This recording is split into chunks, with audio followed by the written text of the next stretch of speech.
On a Sunsplash Sunday afternoon, we welcome you to Frisco, Texas. Migration to the Lone Star State is complete for the Bison of North Dakota State, looking to extend their dynasty to their 10th national title in 12 years. But it's arch rival South Dakota State that stands in the way of the upstart Jackrabbits, feel that they're on the verge of their own title run. It's a rivalry rematch on a perfect afternoon to crown a national champion inside Toyota Stadium.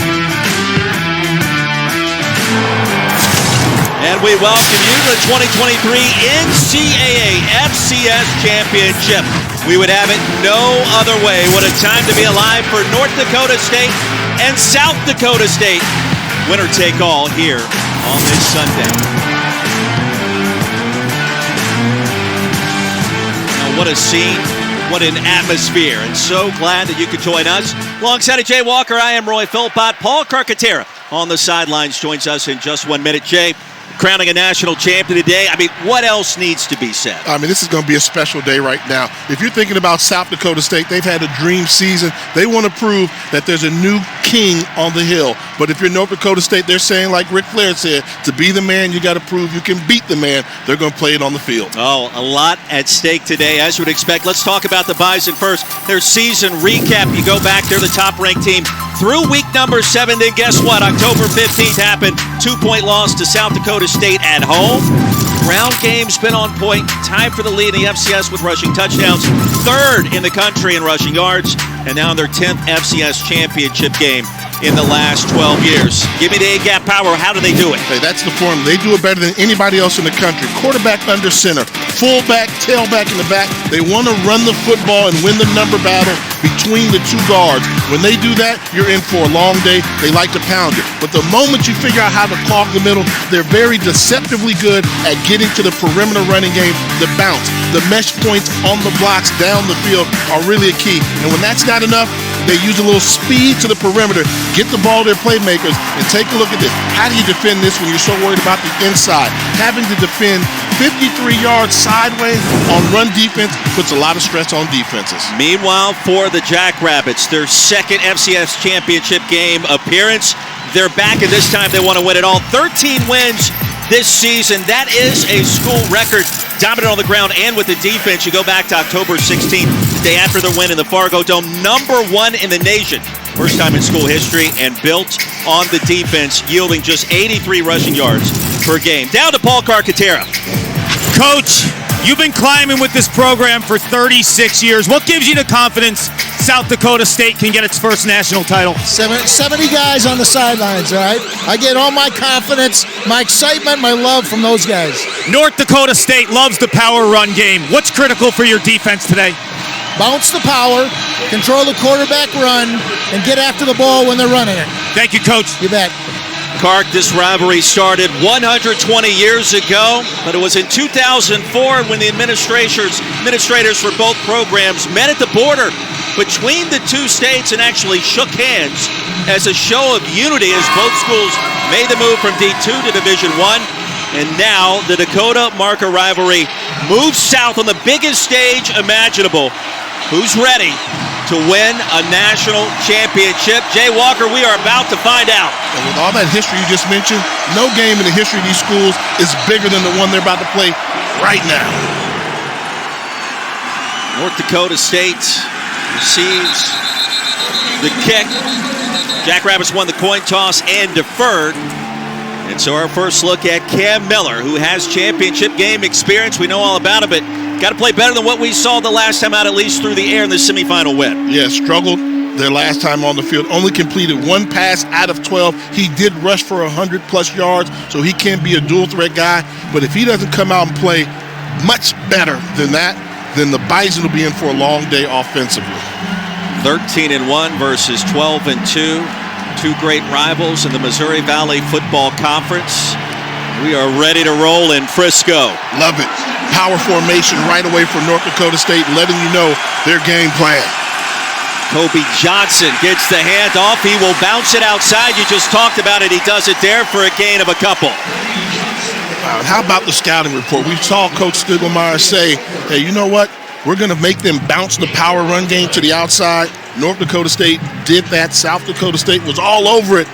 but anytime you can make North Dakota State struggle to get yardage that hard, that's a good sign for this Jackrabbit defense. 5-yard pickup on first down. Tamarick Williams is also healthy and will play today, we are told. We saw him in pregame warm-ups. He was injured in the quarterfinals with an ankle issue.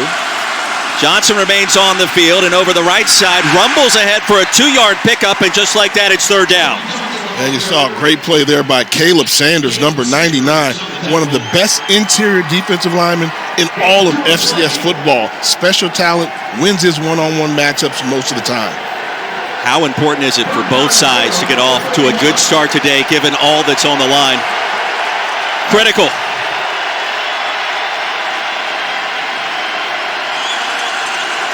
TK Marshall, the running back, on third down. Mathis aligns in the slot. Quarterback run. Miller straight ahead, and I don't think so. A gain of 1. And just like that, it's fourth down. The stop by Tucker Large. The nation's number 1 rushing defense just showed you why. They were down a man in terms of schematically, but they found a way to get one extra guy to make a great play. Coming up from the secondary was Tucker Large, the walk-on, making a big play early in this game to stop the Bison. It is a great football name, right? Tucker Large. As a safety coming in for run support help. Yankee back deep to receive. A fair catch called for and made at the 14, a punt of 50 yards. And now our first look at South Dakota State, and Mark Gronowski played in this game back in the spring of 2021, was injured in the first quarter, went out against Sam Houston State, stayed on the field, watched his teammates before they ultimately lost by 2 in a comeback win by Sam Houston. And now you have to think this moment has to be big for him. Absolutely. He was a different quarterback back then. He came in as a pure running quarterback, has developed as a very effective passer that can run the ball extremely hard. Empty backfield on first down for the Jackrabbits. Gronowski to the air, has his tight end, and that's a first down. Tucker Kraft is healthy. He picks up 12 and a good start for the Jacks. And Tucker Kraft is that dude, and I like it. Get the ball to your best playmaker right away. This offense goes with the creativity of Tucker Kraft. You see here he's ranked for the NFL draft. Number 2, we saw him, Roy. He can route. He's big. He's got the complete package. They're going to need him to make some plays today. Did not play in the first meeting. He turned down multiple NIL offers to go up to the FBS level in the offseason. Look at this formation, schematically. 3 tight ends on the field. And they'll hand it off to Isaiah Davis, his first carry. Big yardage on the ground. A gain of 11, that'll move the chains again. When you have so many tight ends, the defense doesn't know where to declare the strength. So everybody's thinking they follow the fullback, but good vision by Isaiah Davis. Scouting report on Davis, great after contact, likes to bounce off of defenders. You have to make sure you play him through the whistle and bring him to the ground, because when you think you've got him and just put a hit on him, he can stay on his feet and pick up yards. 22 in blue and white, one to watch. The hammer in the backfield for South Dakota State. Another touch, weaving his way through the A-gap, crossing the 40, a 3-yard gain. The stop by Luke Wirtz, who's now healthy for the Bison. They're going to need him to stay active from that inside linebacker position. But, something you'll see about both these teams when they're going, they win first downs. A play like that was a boring play. First down, but it picked up positive yardage. Great football teams win first down. Although it was a minimal gain, you'll take that if you're South Dakota State. Jackrabbits winning the Missouri Valley Football Conference Championship outright this season. Play action, Gronowski. They'll swing it back to Isaiah Davis. That's a first down and a lot more. Ushered out, crossing the 45. Gain of 15 yards, and here come the Jackrabbits. Great job of timing by the offensive line of setting up this play. Watch the slips. They think it's a run play, but no, they sell it, come back to where they fake the run, and then the rest is all Isaiah Davis doing a great job getting downfield. But the timing of that play was fantastic for the Jackrabbits. 3 and out for the Bison on their first possession. SDSU already in plus territory on their first touch. Johnson and Davis in the backfield, a power look. And Amar Johnson, a Wildcat quarterback with a carry. He bolts across the 40. You know, gentlemen, I spoke to Isaiah Davis on the field before the kick, and I asked him, where'd you get your speed from? He said, my mom was a track star, my dad a defensive lineman. He's a blend of both. 1,300 yards on the season. He looks the part. I get that. You know, the D lineman, that's where you're going to get the grit from, the power, they're able to stay on your feet. In the track, you need the speed. Hey, mom was fast. Let's go. 2nd down and 4. Johnson and Davis remain on the field. They'll shift back to a Wildcat set. Isaiah Davis this time gets the snap. A little trickeration. Gronowski has it, heaves one deep. North Dakota State ready and waiting. Jaden Yonke, the intended receiver. And that's schematically good job by Zach Lohan, the offensive coordinator. When you win on 1st down and you pick up 6 yards, 2nd down becomes a play around day. Still 3rd and manageable. You have to be thinking this is 2-down territory for the Jackrabbits. And I'm going downhill. I'm going downhill with Isaiah Davis, letting him run the football, see if he can get 4 yards. If it comes up a little bit short, you're going for it on 4th down. This is the championship. Davis steps up. And he'll get the snap again. A stutter step. Helmet comes off. Thought it was a football for a minute. Right at the line to gain, and let's see. Love it. Give the ball to your guys and get you here. 2-down territory. They're not going to get them for a negative yardage play. Look at the patience and the way to shift. And we said he could pick up the yardage running the football. Isaiah Davis showing you that yards after contact bounce we talked about. Kaiser was the NDSU player who lost his helmet.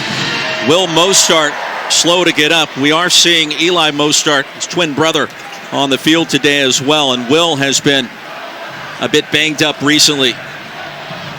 But Eli returning is a big story for NDSU. It wasn't up for the 1st down. And Jay, they did have 3 weeks off since the semifinal victory, right? So time to throw in some wrinkles and using some more Wildcat here on this first possession. And, they like to do that creatively. When you talk to their offensive staff, they said, we've got some personnel things we want to try. And the ability to do that is because of Tucker Kraft. I mean, a tight end that's going to get that much attention. And then you throw in Zach Hines, who's also a really good tight end, to go along with Davis. When you can spread a defense out that far and know you're going to win the one-on-one matchups, pretty hard to game plan. I think they've done a good job of causing some confusion versus this North Dakota State defense. Kraft a weapon. Hines was banged up yesterday during walkthrough somehow. We expect to see him today, but not at 100%, which is something for us to watch. How about the atmosphere? It is a packed house here at Toyota Stadium. It's been fantastic. Number 26 in North Dakota State lost his helmet. He must remain out for 1 game play. You know what I love? It's never quiet. Because when one team has the ball, the other team's making noise. So right now, South Dakota State has the ball.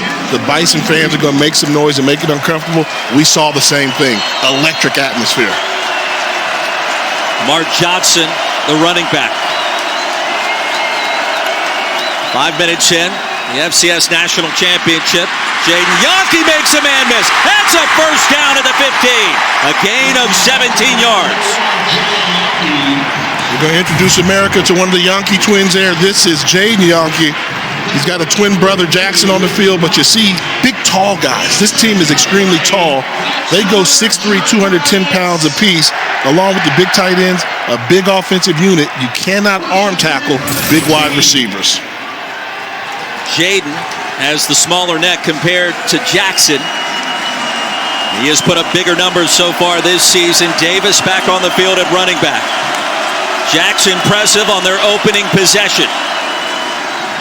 Davis with a burst. Davis with a touchdown. Yonke, a fantastic block. That was Jaden from 16 yards out to help spring Isaiah Davis.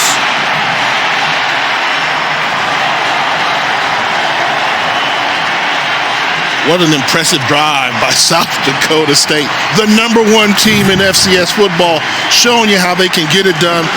Follow the blocks. Good job, like you said, by Yonke there. And the rest was Isaiah Davis with fantastic vision to get into the end zone. Jackrabbits have won the last 3 matchups with their rivals from the north. Never beaten the Bison in postseason play. Hunter Dustman's extra point is good. 7-0 our new score. 6 minutes in here in Frisco, Jay. Fantastic start for the Jackrabbits. They're not afraid of the Bison.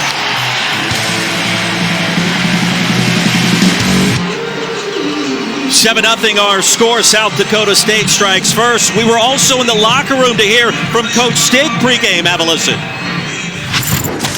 1 play at a time, 11 players at a time.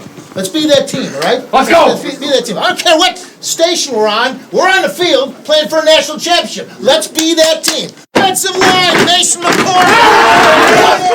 Offensive line, Gus Miller. Let's go! Well, the pregame tradition of announcing the starters before they exit the locker room onto the playing surface gives you goosebumps watching that a little bit. I mean, absolutely. He's a mild-mannered guy throughout the week. Probably the most cordial coach we've ever dealt with, going into a game. There's some great guys in the business, but he's a true quality individual, understands what's here, doesn't get too high, get too low, but they say in that locker room, he knows how to fire up the boys, and obviously they came out ready to play. Rajon Nelson, Jalen Bussey back deep to receive the Hunter Dustman kick. And a fair catch made for stepping out of bounds. Take me back to the touchdown, Jay. Yeah, and I love the way they set this up schematically. First, they're going to put a big wide receiver in the backfield. That's Yonke. But then watch him come around, seal the edge, and act as a lead blocker. Great job when you got 6'3" wide receivers right there. That's the block. That sprung them. Team effort. Team effort by the Jackrabbits offensively. You feel the pressure shifting sides as you see Davis's numbers so far. What does Cam Miller need to do? Because we saw NDSU strictly on the ground on that first possession. Yeah, he's got to get some confidence that, Coach, I can throw the ball. You can't run against the #1 rushing defense in the country. You need the quarterback to make some plays with his arm first, preferably, and then the legs. To Merrick Williams, the running back. He'll get the swing pass, and it is incomplete. Well, it was broken up. There was penetration by Dyshawn Gales. And this is that throw. It's got to come out sooner. They're playing a cornerback that's waiting out in the soft zone. Put it on him. Very fortunate that ball was not intercepted. The passing game's all about rhythm. You have to have the rhythm. There's a reason why quarterbacks take dropbacks so guys can get downfield. And it seems like North Dakota State has lost their rhythm in the passing game.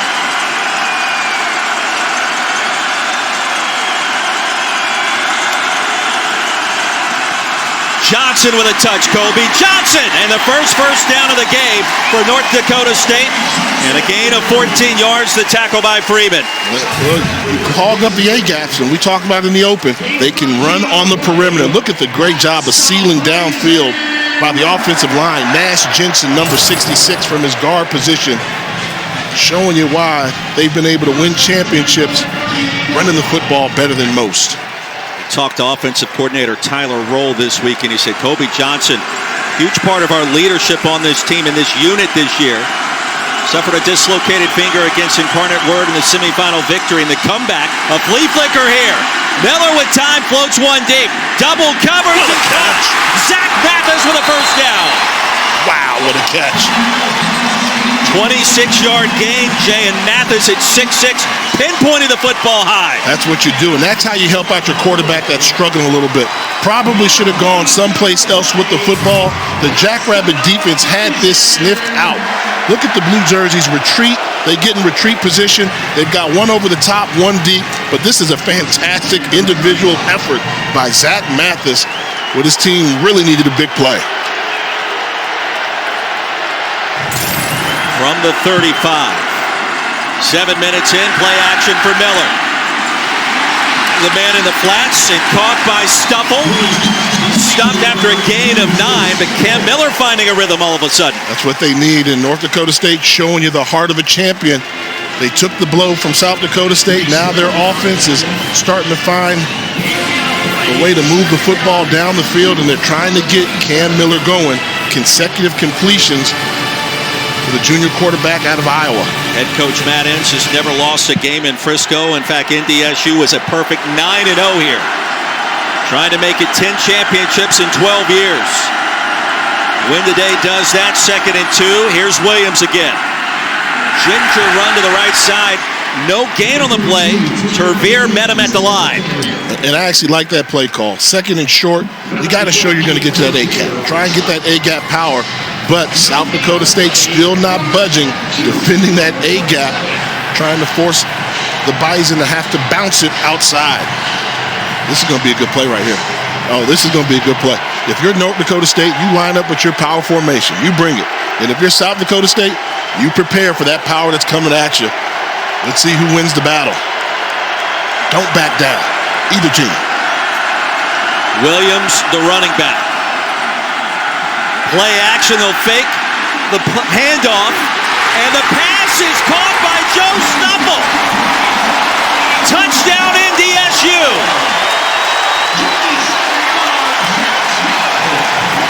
His second touchdown grab of the season. It took a while to develop, and it worked out perfectly for the Bison. It was not looking good early on. I thought they backed down a little bit going with the play action, but high risk, high reward play there. And Stuffle does a great job of securing the football for the catch there. Pretty good coverage in the secondary. But wow, what a gutsy play call. Griffin Crosa on for the extra point. There was a problem with the hold, and it still got through. We're tied at 7. Steindorf somehow corralled the snap. And one more look at the touchdown. Yeah, they went for it there. They were rewarded with the touchdown. North Dakota State telling you, SDSU, we know who you are. Let's go. Did you know one of Nissan's EVs survived the North Pole? And one can go 0 to 60 in 2.8 seconds. And they're all emission-free. But don't get an EV for the E. Get it because it pins you to your seat. Sparks your imagination and takes your breath away. Nissan EVs aren't just electric. They electrify you. When you have auto glass damage, trust SafeLight. This dad and daughter were driving when they got a crack in their windshield. It's okay.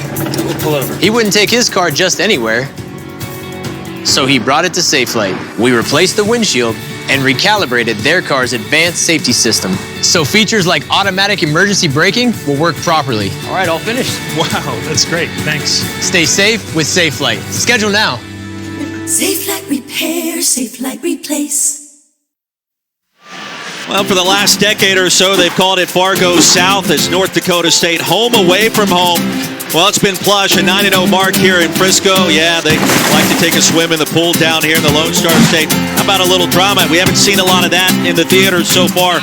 They've been dominant in these games. And a stroll through the forest. A little hike, 233 yards rushing. Been dominant in Frisco on the ground, as you would expect. A perfect mark, Jay, 9-0 here. You want to talk about dynasties. This lines up and sizes up quite well with any other dynasty run in any other sport you can come up with. Yeah, to be quite honest, I don't know if it's been matched. I mean, we were scratching our heads trying to figure out there has to be one out there that's been as dominant, but on paper, number-wise, I don't see it. I don't see it. Good job of the animation. I had to figure it out when they said the 233 yards per game hiking. That was a hiking portion. Yeah, it's a hiking part. Well, the hiking, you need your legs. And to run the football, you need your legs. So there we go. Good job by the graphic. Makes a lot of sense, but I think those numbers, they're playing probably their biggest foe, their worst matchup since they've had this little run.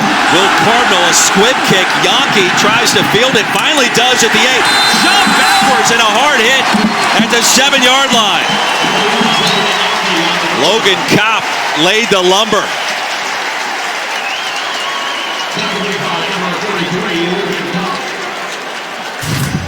Good play by the special teams here. And this ball just short hops him.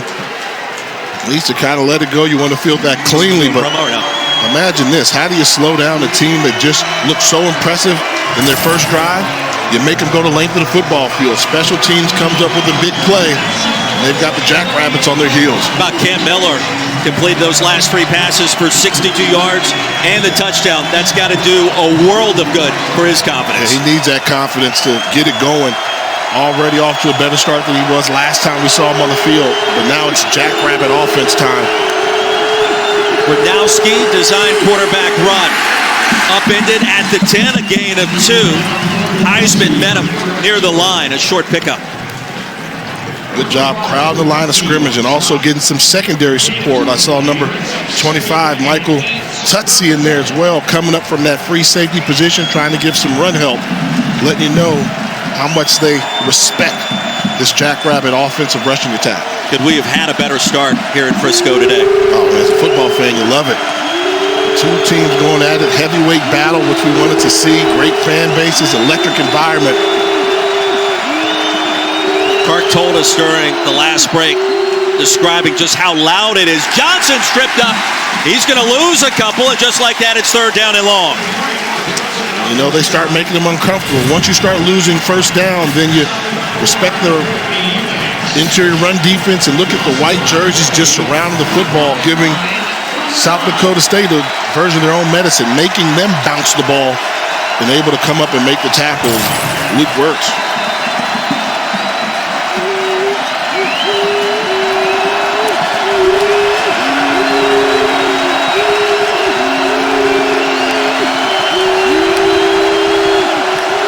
On 3rd and 9, Gronowski shifting backwards, gets it to Johnson. Double teamed and driven down, no gain. 3 and out for South Dakota State. The strength of South Dakota State on offense is the offensive line. They don't really worry about their quarterback getting pressured too much because they've been able to protect them all season. Well, obvious pass situation. The defensive line for North Dakota State disrupted the timing and forced a short completion, which is bringing up a punt. Hunter Dustman on for SDSU. Jaden Price deep for the Bison. Should have outstanding field position. And the tumbler takes an SDSU bounce. Price retreats and goes down to the 31. Punt of 52 yards, a loss of 6 on the return. The Bison get it back here in Frisco after this.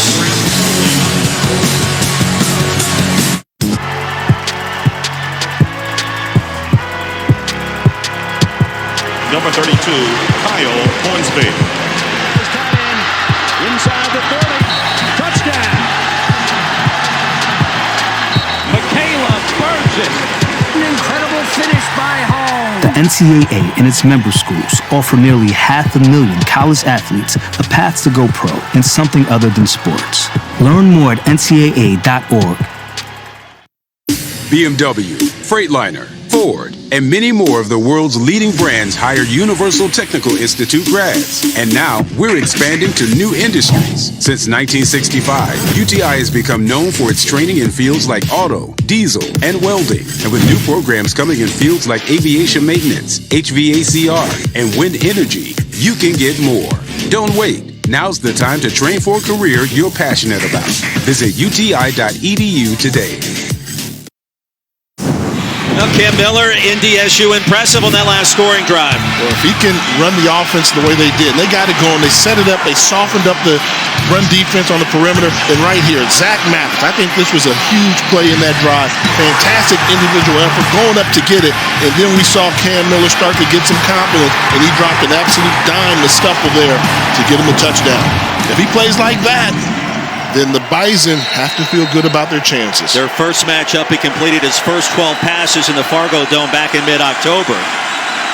Kobe Johnson, the running back. Quick toss back his way. He's going to lose 3 yards. Good news for South Dakota State. Caleb Sanders is back in the game. He missed that entire last series. He's limping off the field right now. You see him. I was watching him, guys. He's on one leg right now, and he tried to give it a go, and he is huge for this defense. Their best interior defensive lineman. He's a state champion wrestler from Iowa. That's Texas football, Indiana hoops, and wins the gravity and the low center type of moves from the defensive line. He's not a big guy, but always wins his matchup getting low, and this is a monster loss for them. Sean Gales made that last TFL. 2nd and 14 for NDSU. Miller escapes and he's got a crease. Brought down short of the 40. That's a gain of 8. Third and respectable coming up. And running the football there. That's the dual threat portion of it there. And although he struggled last time on the field throwing the football, he ran effective. So that's what they need of. But going back to that Caleb Sanders, man, I mean, as a quarterback, the one thing you hate is pressure up the middle. So a guy like Caleb Sanders that always wins his one-on-one matchup, instant pressure up the middle, oh, you hate to see that one. That's a huge blow for South Dakota State's defense. Third down and 6.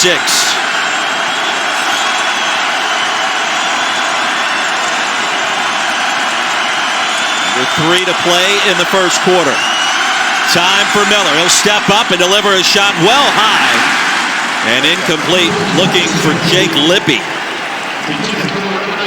That's the one that's the head scratcher. Nice pocket, plenty of time. Miscommunication. When you've got that much time, you have to be on the same page with your receiving core. And not the type of throw decision that you want coming from the quarterback. Jay, with Sanders out, at some point, does North Dakota State identify that and say, okay, run the ball. Here we come right up the middle? They got power. I think they will make that adjustment for sure. Hayden Steindorf, punter for NDSU. Jaden Yonke back deep to receive for the Jacks. And a wobbler floats to the 22. Yonke with a full head of steam, and he's met with plenty of resistance. One of 39 yards, a return of 1. We remind you, the NCAA championship coverage continues. The men's and women's indoor track and field championship. It's on March 10th and March 11th. For more information, visit ncaa.com, the home for all 90 NCAA championships. Is this game living up to what we thought? I mean, coming in, we thought that South Dakota State said, we're better than the Bison. But the only chance a lot of people thought North Dakota State had was they've never lost in Frisco. And so right when you think South Dakota State's going to run through them up and down the field, Matt Ince and the Bison show you, hey, this is our house. Nobody's won more in this stadium than they have. Walkthroughs yesterday, NDSU looked quite comfortable and in very familiar settings on the practice fields. Isaiah Davis bolting ahead. 9-yard pickup on first down. Look at this. The guy's running in between, up the middle. Great job of sealing by Evan Bernston, the guard. And then you also throw in their best offensive lineman, Mason McCormick. Big nasty, clearing the room for Isaiah Davis. That's why I love working with former quarterbacks, because you guys always praise the tight ends and the offensive linemen. Oh, you know where the bread's buttered. Oh, yeah. Receivers just catch balls. People that protect you, stop you from getting hit, have a special place in your heart. Davis, deep handoff. Davis tripped up and he didn't get there. No gain on the play, and it'll be third down and short. Now Kubitz darted through the line of scrimmage at the last minute, and 36 got there in time. Big play for Coach Stiggs. SDSU, Jackrabbits. Boy, he was smiling all day yesterday and walked through again pregame earlier this morning. Calls himself the world's most boring coach. He loves to garden, loves to hang out with the grandkids, but he is far from boring. Johnson and Davis in the backfield, right behind Gronowski. And a timeout called by the veteran quarterback.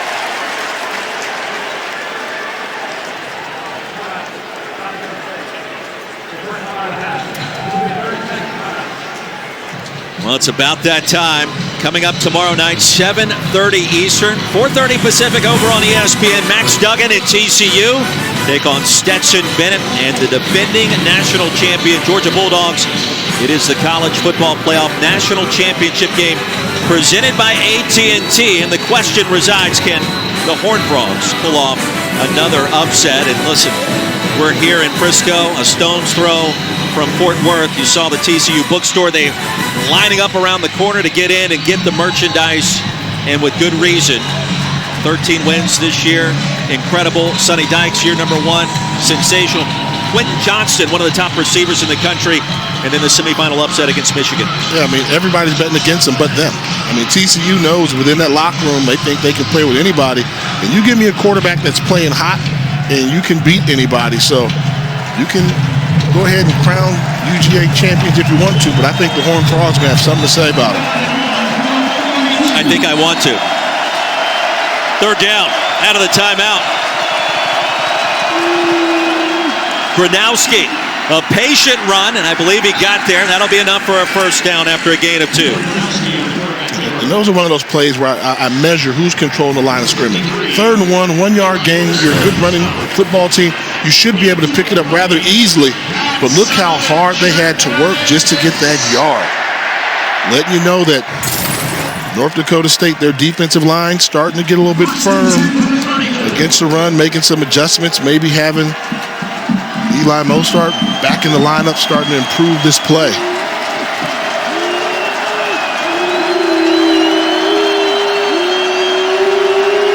It's an intense rivalry built on respect. These two foes quite familiar with each other. First down pass is caught. Yankee has it into NDSU territory. A gain of 18 more. And this is what we talked about when they said the formations, they were going to look for a matchup. I mean, they've got, look at the tight ends in there. Yankee's almost another tight end. He lined up as a tight end. And with that formation, they just didn't know who to defend, what the strength was. That's why Yankee was able to get so wide open. 15 minutes in, we are tied at 7. And what a start here in Frisco, Texas. The NCAA FCS Championship. It's a sensational start and a good start for the Jackrabbits. The FCS Championship continues after this message and a word from our ABC stations.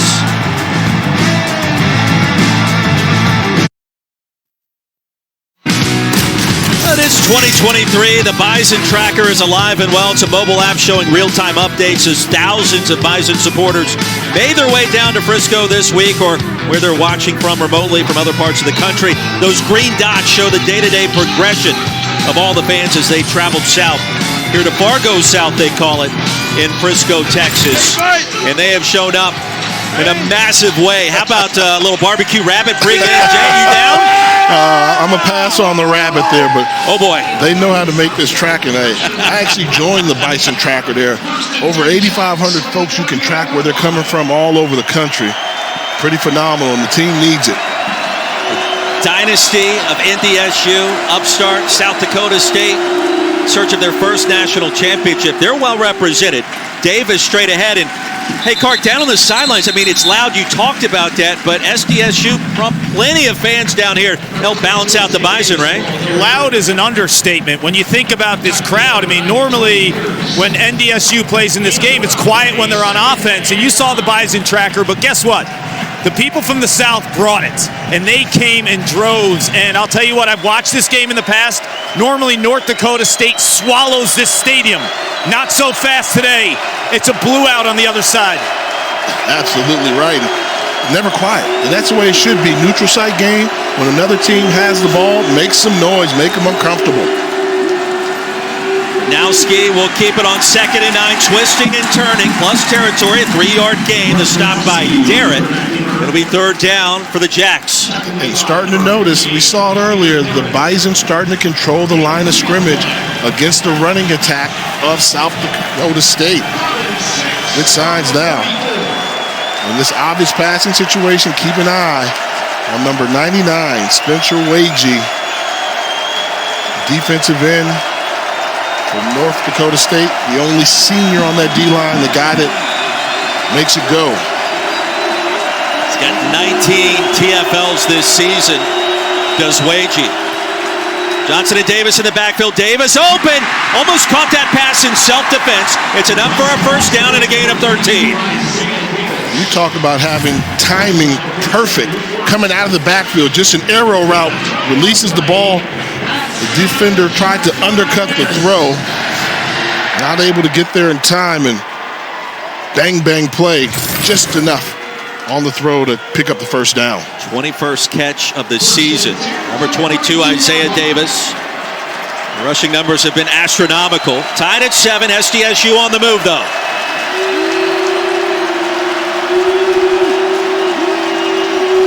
Is this the point where we'll see Tucker Kraft again? Motions over to the slot instead. Amar Johnson Big gainer. Johnson off and running, and that's a touchdown from 32 yards out.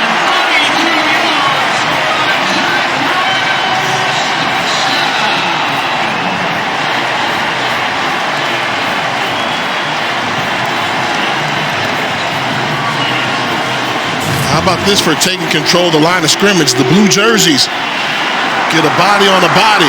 Great job downfield by Zach Hines, the tight end, to seal the deal, to escort Johnson into the end zone. Jackrabbits scoring. 77 yards, just 8 plays, less than 5 off the clock. Dustman on for the point after. Jackrabbits back in front by a touchdown. The key to big runs, downfield blocking. You see guys leading the runner into the end zone. That's the way you draw it up if you're South Dakota State as they regain the lead. I want to be quarterback of the Dallas Cowboys. I want to carry 80,000 fans to victory. You know, nothing major.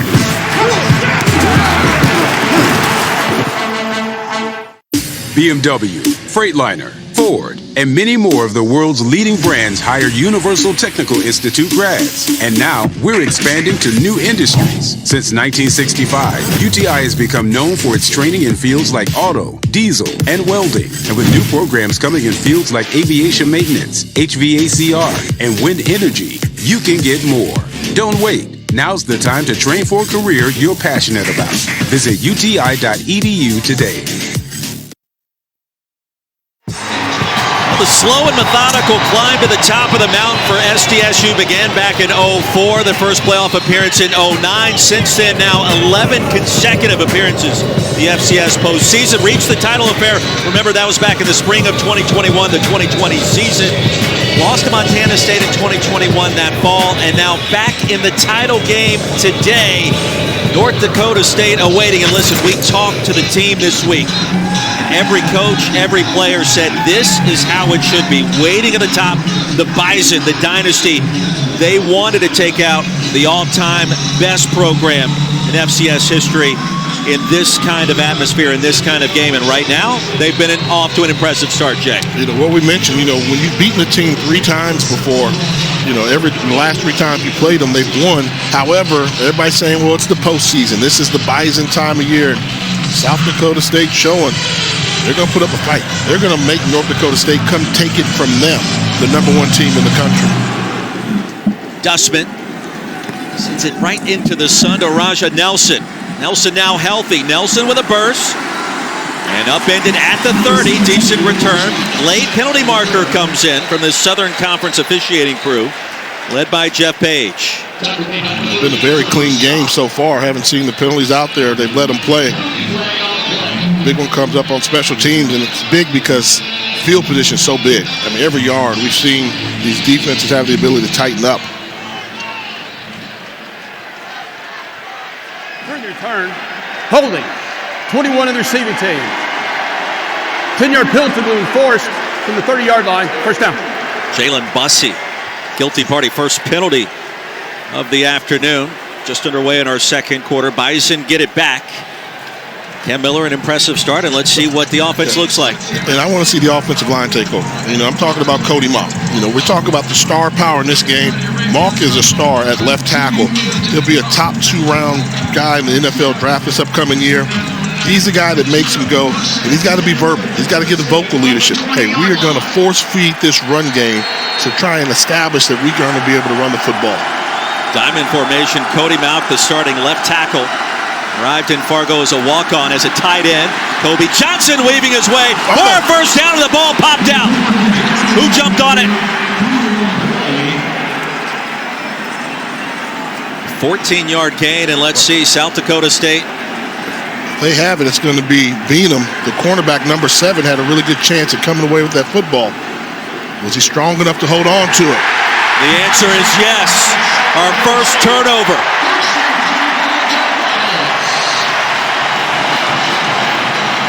Unfortunate turn of events for the Bison.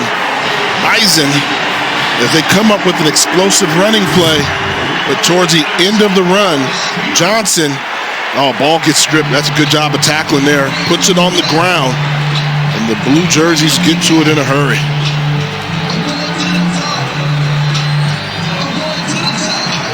It was a side swipe that ripped the ball loose. Gale's involved in that sequence. He's been active today defensively. A rare fumble for Kobe Johnson. How about this starting field position now for the Jacks? Tighten up the chin strap right now if you're North Dakota State on defense. You need to make a stop right now against this Jackrabbit offense. He'll fake it to Davis. Time Gronowski swatted down at the line. It'll be 2nd and 10 off the deflection. And the penetration was there by the front four for NDSU. It looked like Gronowski was trying to go to Tucker Kraft. Caught a free release and was open, crossing the defense. North Dakota State fortunate they were able to bat that ball at the line of scrimmage. Now here's a quandary. If you throw the ball on first down and it's incomplete, you come back and throw it on second again.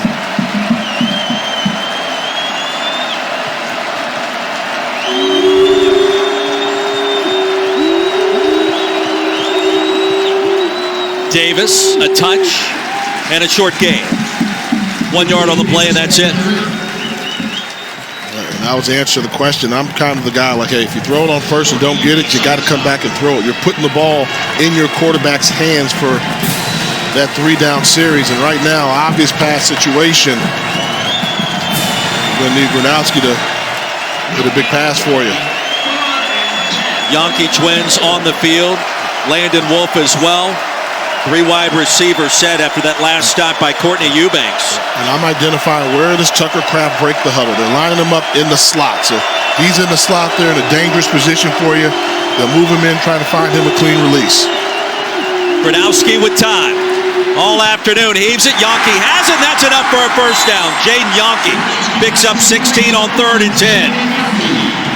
And you know what? It starts with the protection. Look at this offensive line. That's a clean pocket. You've got a lot of bodies around you. He's able to go through 1, 2 progressions before he finds Yankee open in the middle of the field.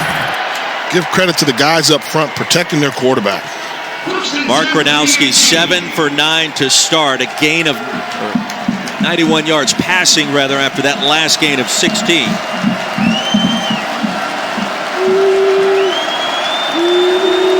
Was out all of last season. Remained active on the sidelines during games. He wore the headset. Hear all the communication happening. Wide open, and that's a touchdown. Jackson Yankee from 18 yards out. And Mark Gronowski dropping dimes in this championship setting. I've been waiting to say it. Wonder Twin powers activate. We saw Jaden make a number of big catches, and his twin brother Jackson shows up on the outside. Nice little double move on the stutter go. Loses Destin Talbert for the easy score, and the Jackrabbits make the Bison pay for the fumble. Well, it is actually Jackson Yankee that has more yards and more touchdown grabs this season compared to Jaden, his twin brother. They both have been extremely productive, but how about the play design and the execution? Super clean in this sequence. And just throw it on the money. Get so wide open where I can drop it down the chimney like Santa Claus giving gifts. When you buy 10 tickets on Vivid Seats, you get the 11th ticket free. I wonder what my 11th will be.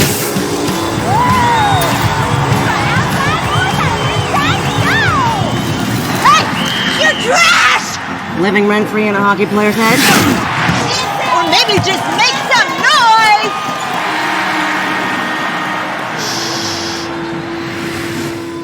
What's your 11th? I feel the cheesiest, but the chain puts the extra cheese on the cracker. It's here. Look at this. It's the cheesiest chain. This is the cheesiest day of my life. This takes spinning cheese to a whole new level. Cheez-It, official sponsor of the College Football Playoff. It's the championship spotlight. And for South Dakota State quarterback Mark Gronowski, football is a family affair. His dad, Ray, played quarterback at Drake University and started teaching him the position as early as first grade. But his drive to be great also comes from his 25-year-old brother, Ryan. Ryan has special needs and absolutely loves the game of football. Mark told me Ryan is the most loving and loyal older brother anyone could ask for. He's an inspiration, has given him great perspective and patience in life. And this year, Ryan was a member of Team Illinois in their flag football squad, which won gold at the Special Olympics down at the Disney Wide World of Sports. He even got to meet Tim Tebow.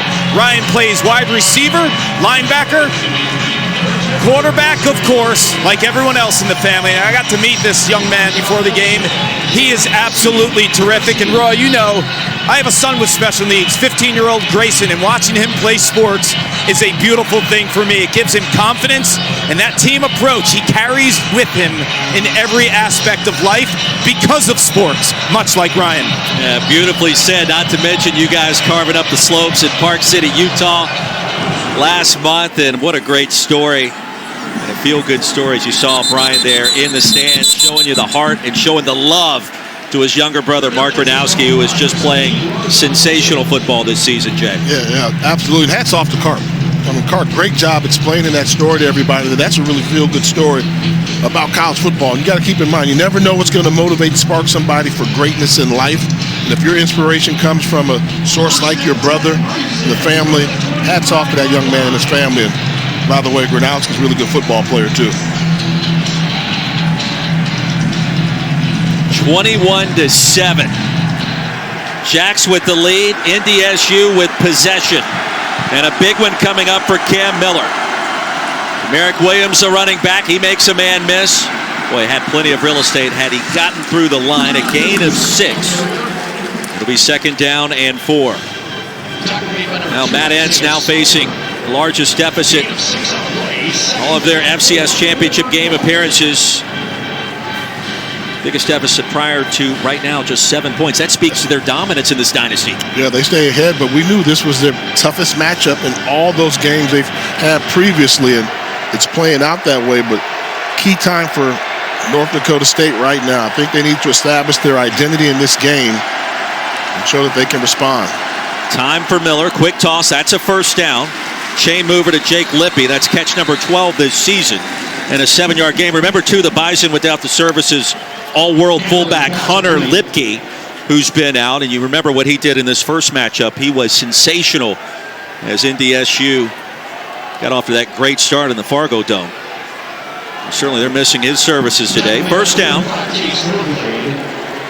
10 to play in our first half here in Frisco.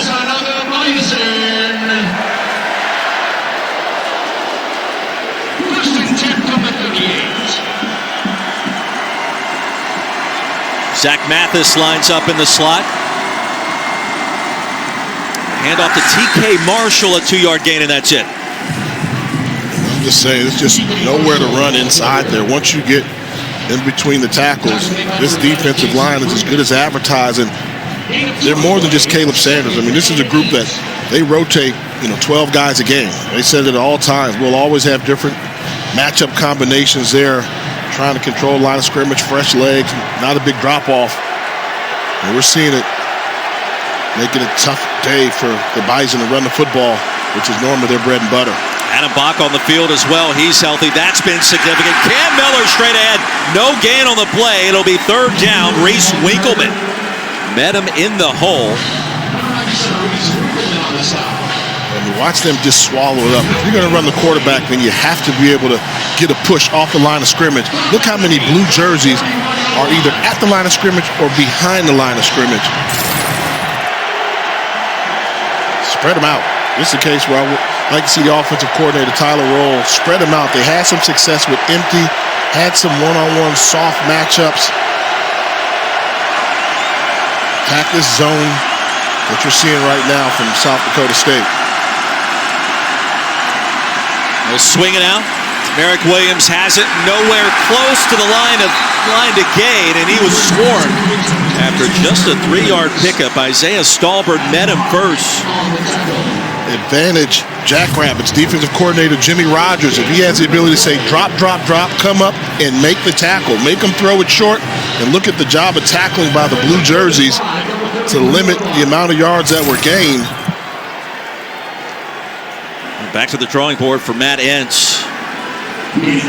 Trailing by 14. Caden Steindorf on to punt. Jaden Yonke back deep to receive. And a wobbler fielded cleanly at the 16. Punt of 39. Jackrabbits get it back with a 2-touchdown lead when we return here at Frisco's. Geez, really tasty stuff out there. The crunch, the satisfaction, and now you're being named MV Cheese. What are you going to do next? I'm going where cheese dreams come true. I'm going to Cheez It World, baby! Cheez It, official sponsor of the college football playoff. When you buy 10 tickets on Vivid Seats, you get the 11th ticket free. I wonder what my 11th will be.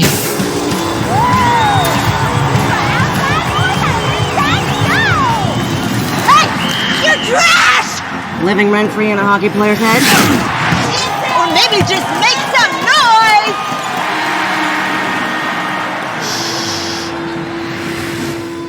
What's your 11th?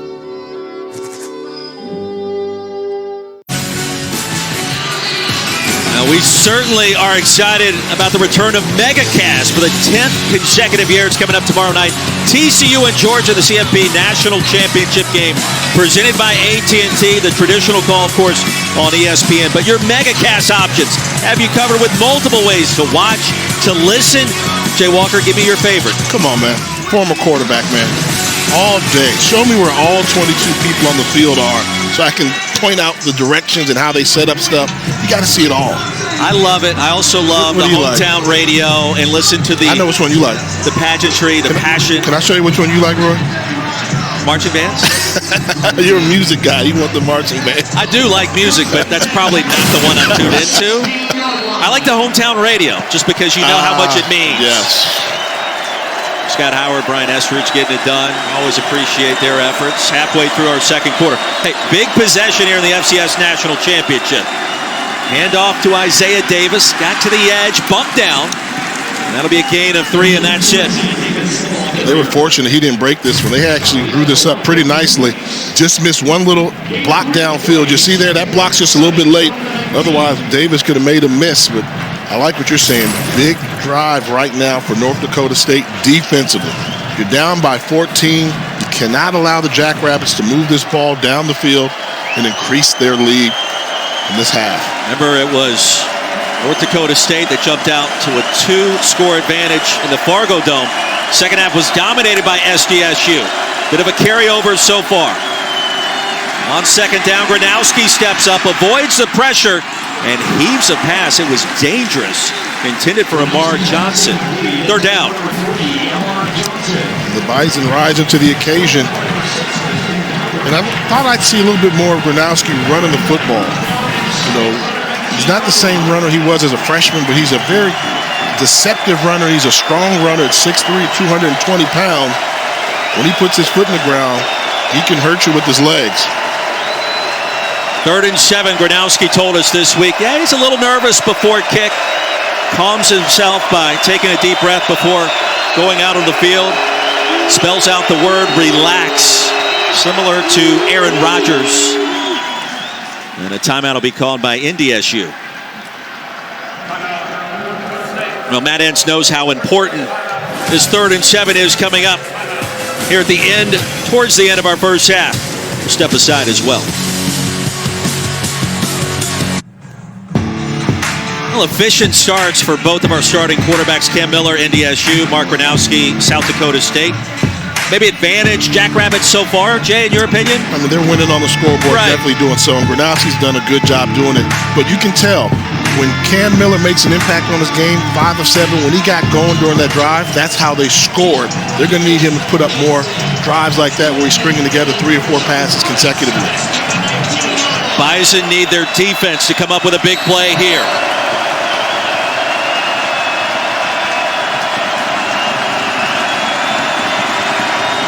Kraft and Yonke switching sides. Handoff, Johnson. Got a first down and a lot more. Lamar Johnson rumbling. Gain of 18 yards brought down by Courtney Eubanks. Yeah, gave him a lot of eye candy, a lot of different looks to look at. They switched the formation from the right side to the left side. Then they were able to pull around Bernston, number 61, the guard, to lead downfield. A lot of deception, but nice execution by the offense and great job running through the arm tackle by Amar Johnson. Johnson's numbers, 4 carries, 55 yards. South Dakota State on the ground has been dominant so far.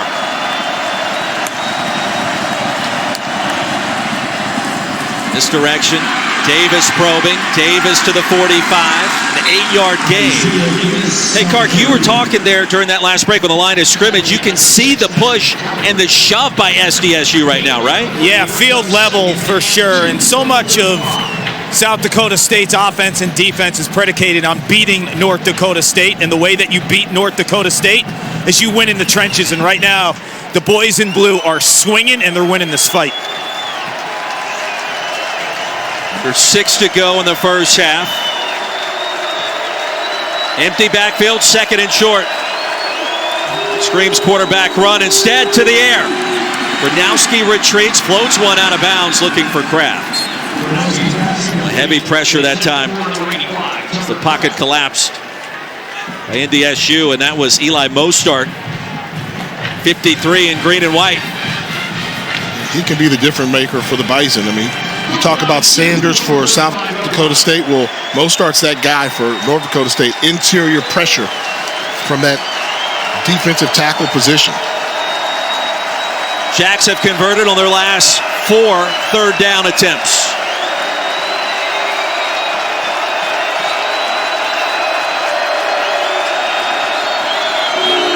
Davis steps up, Wildcat set. Direct snap, plowing straight ahead. Should be enough for the first down. And it is. Really like the quick decision by Isaiah Davis. So often you put a running back there, Wildcat, they want to look fancy with it. He caught that snap and knew he was going to take it to the hole right away, pick up the necessary yardage. Now, Gronowski told us this week, I'm really glad we're playing NDSU in this game.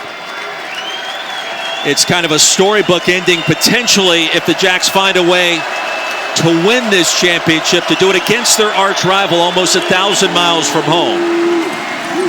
Hand off to Davis.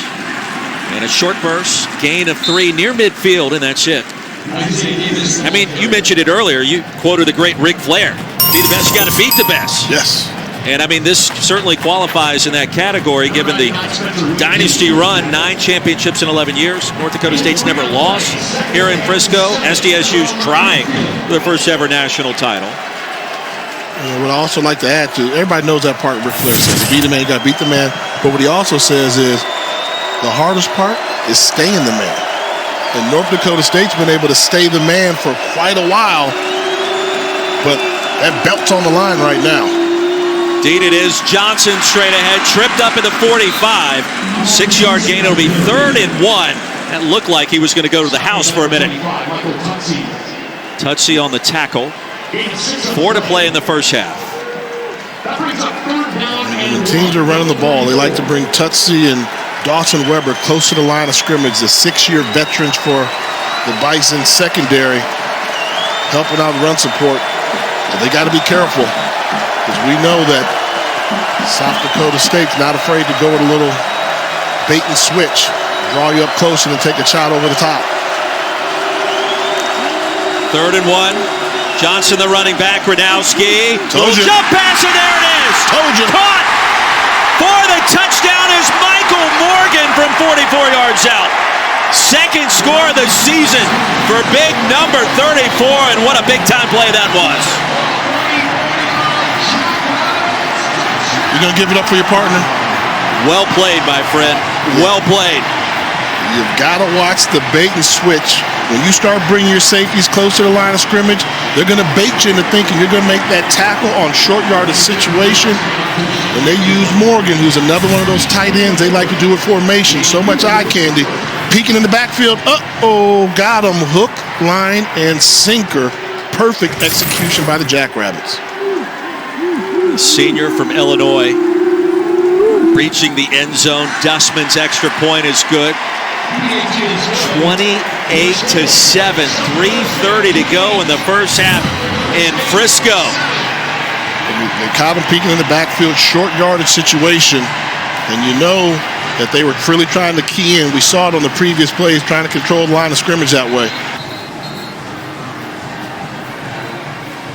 Take a look right here. Here's the key. Watch right here. Let's see where he peaks. He's got that contained. That's his guy. He's looking in the backfield. He runs right by him, trying to be a hero to make the stop on 3rd and short. That was just a little 8-yard flip pass. But when your momentum's taking you forward and I can sneak somebody behind you, that's well executed. They caught him.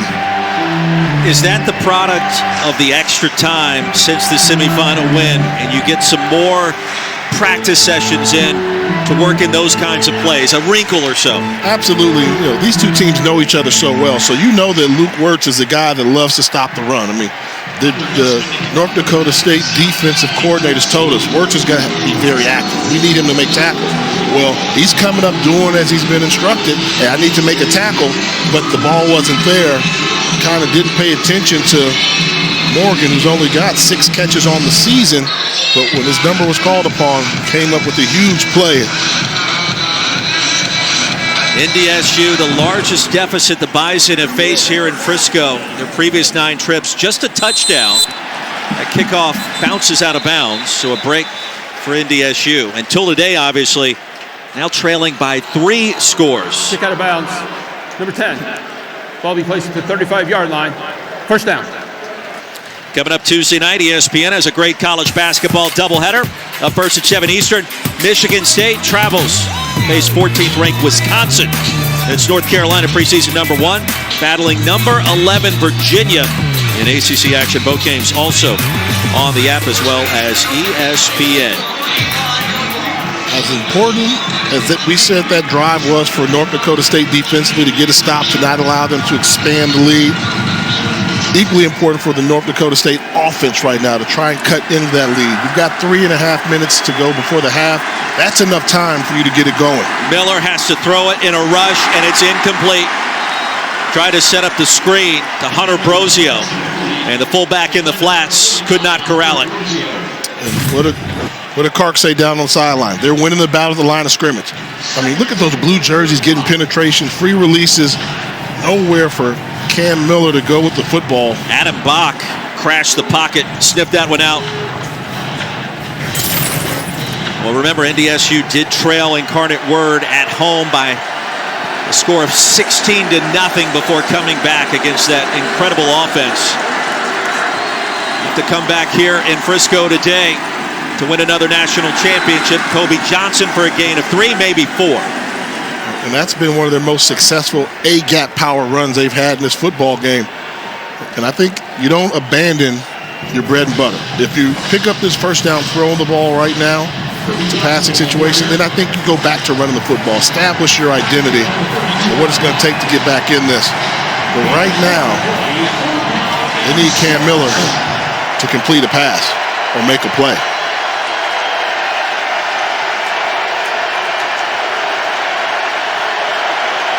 Third and 7.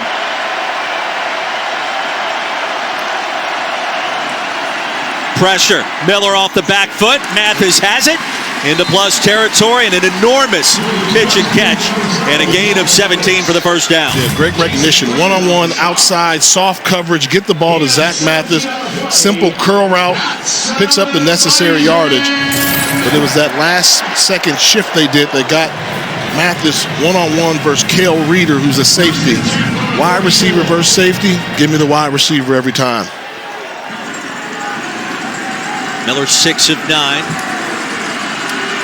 91 yards and a touch. TK Marshall, the running back. Now in SDSU territory. Isaac with 2 timeouts to work with. Miller's going to heave one deep, and he's got a man, and that will be an NDSU touchdown. Eli Green from 44 yards out, and the Bison are back in it. Jay, that's the first touchdown of this season for the redshirt freshman. Eli Green. And remember on the previous play, wide receiver versus safety, give me the wide receiver. Well, they get Green against Carl Reeder again, the safety. He goes falling down, not able to hold his course. And that's why he was so wide open there. They got the matchup that they wanted, and they were able to strike back. Extra point is good, 28-14. Well, Eli Green coming out of that inside slot position, Jay. Yeah, and that's what you want. You see him here. He gets a free release, twist him to the outside, then back in. That's Carl Reeder, who we talked about earlier, playing safety, gets turned around. As an offensive coordinator, if I can put my speed guy or my wide receiver against a safety that has to play the pass as well as the run, don't turn as quickly as a cornerback, that's the matchup that you want. And that was a great job by Tyler Roll to put his offense in that position to make that play. Cam Miller, efficient, 2 touchdown passes already. It's been a first half filled with big plays. All 6 touchdowns from 16 yards out or further, including that last one from 44 to Green. We got a beer snake going here in Frisco. That's always a good sign. And it's a long one. Yeah, it's a long one. And they've got some time left before the half. They've got time before the half. Well, Toyota Stadium has been rocking, mostly in favor of SDSU, but North Dakota State won 9 championships in the last 11 years. They will not go away. And back in it after that last scoring strike. Will Cardinal on to kick things off for the Bison. What do we talk about? Going to the locker room would be interesting because both teams thought they played one great half of football against each other. So if you're North Dakota State, you're going to say, well, let's turn it around in the second half. But the key to this, teams that get ahead normally do a great job. First down plays for South Dakota State. If you're going to throw the ball, I need completed passes. They got their tight end involved early in the game, and this is a good job by anytime your offensive coordinator calls a pass on first down, they're averaging almost 10 yards per play, getting rid of the ball as well as running the football. The first down efficiency has been the key to the Jackrabbits. Jacks have rushed for 128 yards so far today, and you see the production on first down. Some of that, a lot of that through the air. Yeah, picked it up 10 yards, equals first down, right? Yeah. As of last check, I think so. And they're averaging the 10. But they got to make sure they finish off this half, protect the football, going into the locker room up by 14, not the worst thing that could happen to you. See if Coach Stig wants to be aggressive here. Here's the answer is yes, but that throw in the turf looking for Tucker Kraft with heavy pressure. Oh, so now if you're North Dakota State, you've got 2 timeouts. You're thinking about getting the ball back, right? It depends on what happens on this second down play. If they pass it, you won't need to. But feeling good, maybe an opportunity to steal a little bit of momentum going into halftime and get the ball back with another chance to chip away. Absolutely. Big play here for South Dakota State. And remember, the Jacks get the football to start the third quarter, so a chance for back-to-back possessions to end the first and start the second. Johnson to a massive humanity, stays alive. Amar Johnson into plus territory in a foot race. Dragged down at the 20, a gain of 55, and Dawson Weber prevented the touchdown. The balance. We talked about Isaiah Davis having tremendous balance, but watch Johnson. Davis is going to be a lead blocker, get to the edge, and just turn on the jets. Makes Tutsi miss on the tackle, on the whiff. Huge play for South Dakota State. So uncharacteristic for the Bison to give up explosive plays, particularly in the running game. Johnson, just a sophomore. We were told by Coach Stig this week he's finally healthy, and you guys watch him because he's so quick now. The numbers tell the total story. 6 touches, 115 yards, and a touchdown. We got a lot of football left. Johnson gets a breather. Davis on the field. Yonke on the screen, and Jaden with a nifty move. Stop close to the 15, a gain of 5. And another missed tackle by a Bison defender. So consecutive plays, we've seen guys from the secondary, and these are their 2 go-to guys. Michael Tutsi, we saw him just miss, and on this play we saw Dawson Weber miss on a tackle that should have minimized the yardage on that play. Tackling the key, something that we normally don't say is an issue for North Dakota State. Both teams with 2 timeouts remaining. The big run by Johnson changes the whole complexion, potentially, of this quarter, of this game, and on this possession. Now Davis. No gain. It'll be 3rd down. I wonder if they throw one of these jump balls. We talk about the Yankee brothers who are 6'3" apiece, and you've got tight ends that go 6'6", 6'7". Try one of those 50-50 balls into the end zone for the half. Don't settle on a field goal attempt. Jackrabbits have converted on their last 6 third down opportunities. Bauer in motion. Davis straight ahead and plunging forward. Stopped short of the line to gain. 2-yard pickup. It'll be 4th down as time winds down. Yeah, a little bit of conservative there. I think, you take a chance throwing it at the end zone. But I think they're going to let it go down. I thought we saw to about 3 seconds on the clock, and they'll call a timeout. Now, Coach Stig smiling just like he was pregame, just like he was yesterday at walkthrough. And a timeout called will bring out Hunter Dustman for the field goal attempt.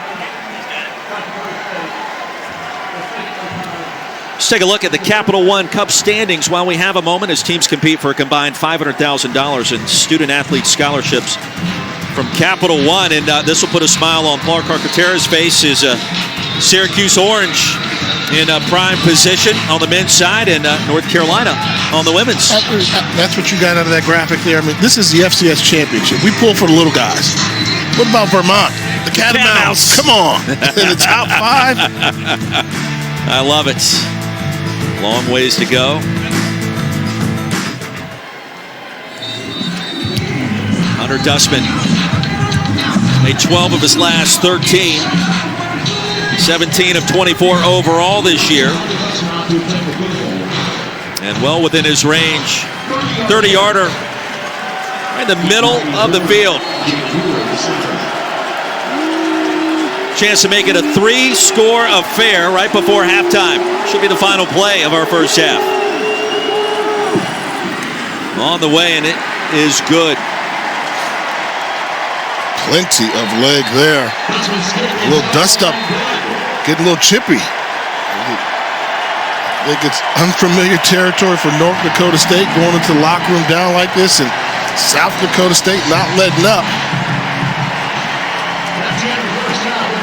Jackrabbits will get the football to start our second half.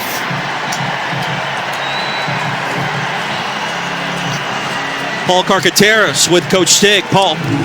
Coach, North Dakota State only allows 18 points per game. You have 31 in the first half. How?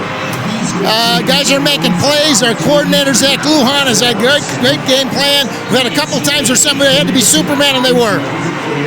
You know this opponent better than anyone. What concerns you the most going into the second half? Just we were ahead of them. They were ahead of us up there, and we came back. We're gonna tell our guys it's 0-0. Come play here. You're playing for a championship. Let's do it. Thank you, Coach. You bet.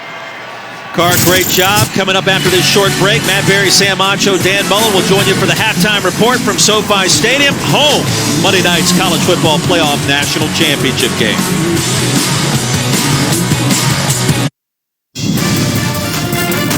Welcome into your halftime report. FCS championship game downtown Los Angeles, just a side away from excitement. I hear that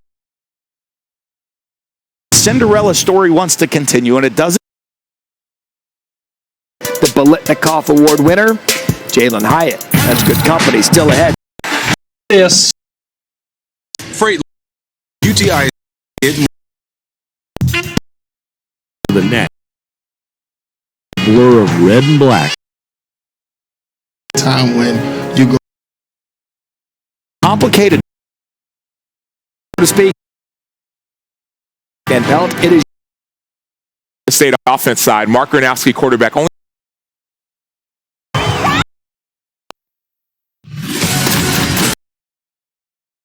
SDSU leading North Dakota State 31-14. So glad that you could join us today. Jay Walker, Roy Philpott, Paul Carcaterra. Entertaining first two quarters in the books between these two rivals. I mean, absolutely. You know, the number one team in the country came out and played like they're the number one team. They didn't back down for a minute. I think you have to give them credit. And there was the ability to come up with explosive plays.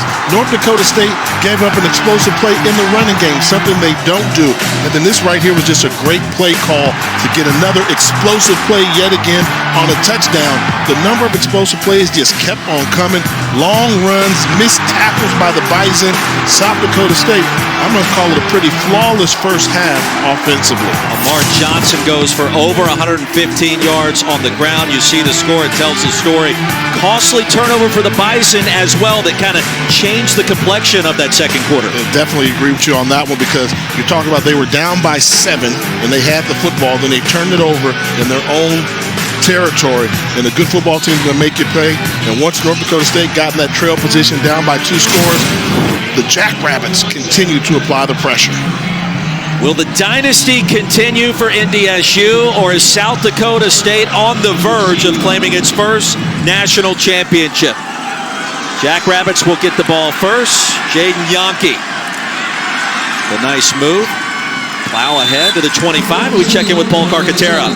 Well, I just caught up with Matt Anson. For starters, he is fired up. He's lost his voice almost entirely. Can hardly understand him. But when I did speak to him, he said the biggest issue for them defensively, they can't get off the field on third down. They're not tackling well. And South Dakota State's doing a good job of getting their safeties up and finding one-on-one coverage against their corners. Offensively, he just said they just didn't have enough time on the field. South Dakota State is absolutely owning the time of possession and dictating the pace of this game. I agree with them 100%, particularly about the tackling part. And they came out of the locker room, even on that kickoff return, missed tackle, and able to Jackrabbits to get better field position than they should have had. Yeah, to Clark's point, South Dakota State 7 of 9 on third down. Big gainer, Isaiah Davis. First play from scrimmage all the way to midfield. And a gain of 25 on the ground for the Jacks. Great run, great vision, but I think this might have been a hole. Take a look in man on the line of scrimmage. See right there, he's trying to get away, engaged, thought that should have been a penalty flag there. It was not, and the Jackrabbits take advantage with another explosive play. Davis with 88 yards, Amar Johnson with 115.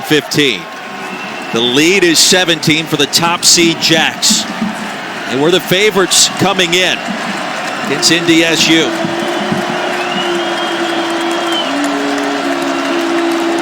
Jaden Yonke in motion. Deep give to Davis. Twisting and turning. A gain of 3. A tackle by Eubanks. This is just a big football team. You know, when you see South Dakota State, they're big. You know, the tackles, each 6'6". Interior line, they're all going three bills plus. The big wide receivers, the huge tight ends. And then you throw in Davis at running back, 6'1", 220 pounds. That's still a big back. This is a big football team, and what you really have to enjoy, they play big too. They push you around. Matched up very well against Iowa in the season opener on the road. Lost that game 7-3. There were no touchdowns scored. 7 points coming with a field goal and 2 safeties. O'Brien jumped that time. False start. 78. 5-yard penalty. Second down. I mean, Jay, that was a wild game, 7-3 with no touchdowns, 2 safeties really providing the winning margin for the Hawkeyes out of the Big Ten. And that's when Coach Stegg said that I knew he had a good team because although the offense didn't show up, that defense, he knew this defense was going to be a championship caliber defense, and that's played out for him throughout the season.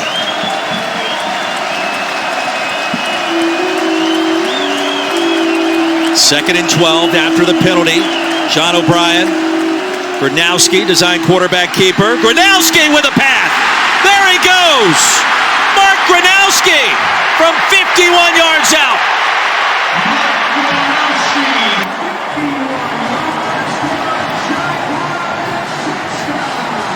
Isaiah Davis with a monster block to spring his quarterback, who's healthy and making a big-time difference in this game. His second appearance in the championship affair.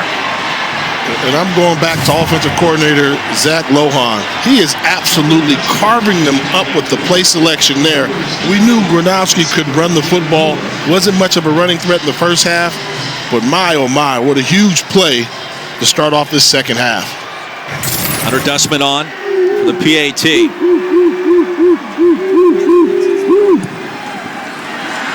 Sneaks that one just inside the left upright. Gronowski showing you the speed.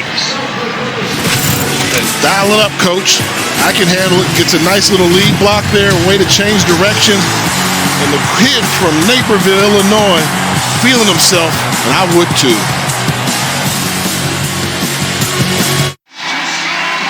Let's take a look at this scoring play here, how they designed it. First, let's start off.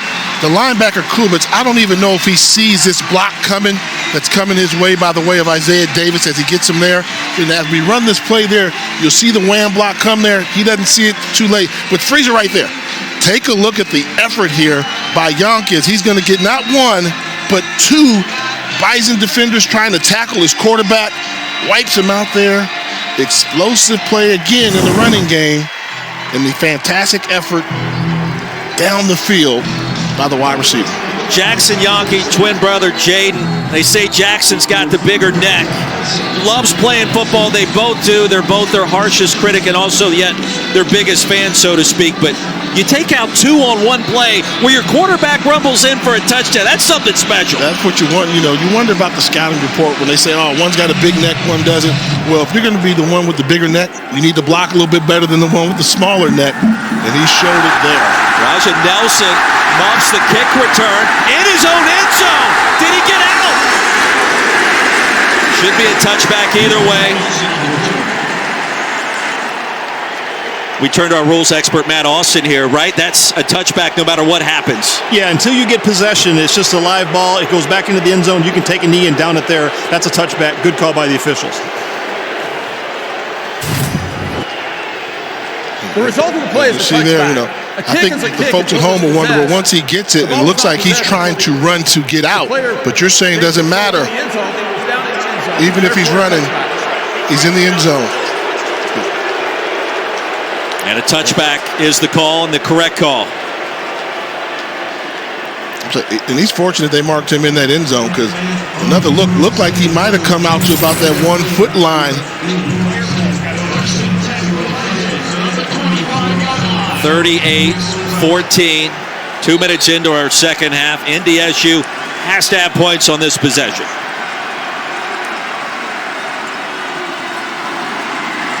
Cole Payton checks in at running back, at quarterback rather, and he races for a gain of 6. I can't believe Caleb Sanders is back on the field. In the second quarter, you saw him run off the field on one leg. Trainers were working on his right ankle, taped it up.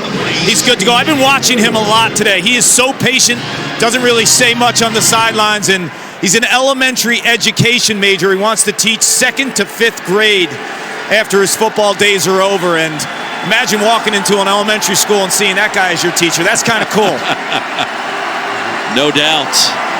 2nd and 4. First touch for Payton in this championship game. Miller's going to race ahead. Miller's got a first down. Crossing the 40, a gain of 11 for the NDSU quarterback. Yeah, you see Caleb Sanders, 6'1", 280. You know, he's teaching you maybe a little elementary school, middle school geography, what have you. I don't know. Put respect on his name. That's impressive. But I think not so fast on a teaching career. I think he's got a pro career ahead of him playing this game that he loves in the NFL, the next level. I mean, one-on-one disruptor. Doesn't have the measurable you would like in terms of height, but besides that, he's got it all. Great hands. Think about what Jimmy Rogers told us this week, the very good defensive coordinator for SDSU. He's twitchy. We see that there. Van Merrill and also Caleb Sanders combined for the stop. And watch this instinct you're going to see from Sanders. Not going to give you the full rush. He's going to squat and look for the ball carrier and then have the ability to change directions and find the ball carrier in the backfield after reading the blocks. That's something you normally don't see. It's a high intellectual play on the football field. Hey, although I'm not set to bull rush, I'm responsible for a gap. I have to locate the football and make the play. Bison still with plenty of time, but again, the importance of this possession and to get points. trailing by 24. Miller heaves it low and incomplete, looking for Eli Green. Green had the touchdown grab in the second quarter. 3rd down and 8. Largest deficit going all the way back. And this is showing. I mean, they're playing like rush. This is not North Dakota State football. Timing's off. They've got a sense of urgency, but they're not all on the same page. They look a little frazzled at times. Cam Miller needs some magic here.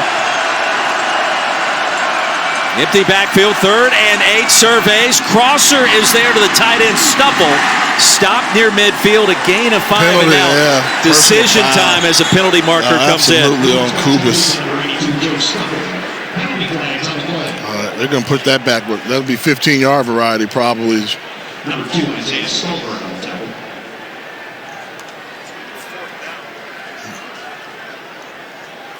I mean, you see at the end. I mean, plays clearly over. Comes in head first. Whistle's blown. Dead ball. Personal foul. Unnecessary roughness. 60 out of the offense. 15-yard penalty will be enforced from the dead ball spot. The down counts. So it's 4th down. 4th down. Yes. Bring out the punt team. Correction. 63 is the number. Wow. And what a... Well, Kubis decked Malik Lofton. Didn't have to. And instead of 4th and 2, it's going to be 4th. And a long ways to go on the punt team on the field. And, you know, you don't like to call out a young man, but that's a pretty selfish play. In this situation here, your team's trying to fight to get back in it. Whistle's blown. You have to play better than that within the whistles. South Dakota State with all the momentum. Fair catch called for and made by Jaden Yonke after a punt of 51 yards. Jackrabbits have it when we come back here in Frisco.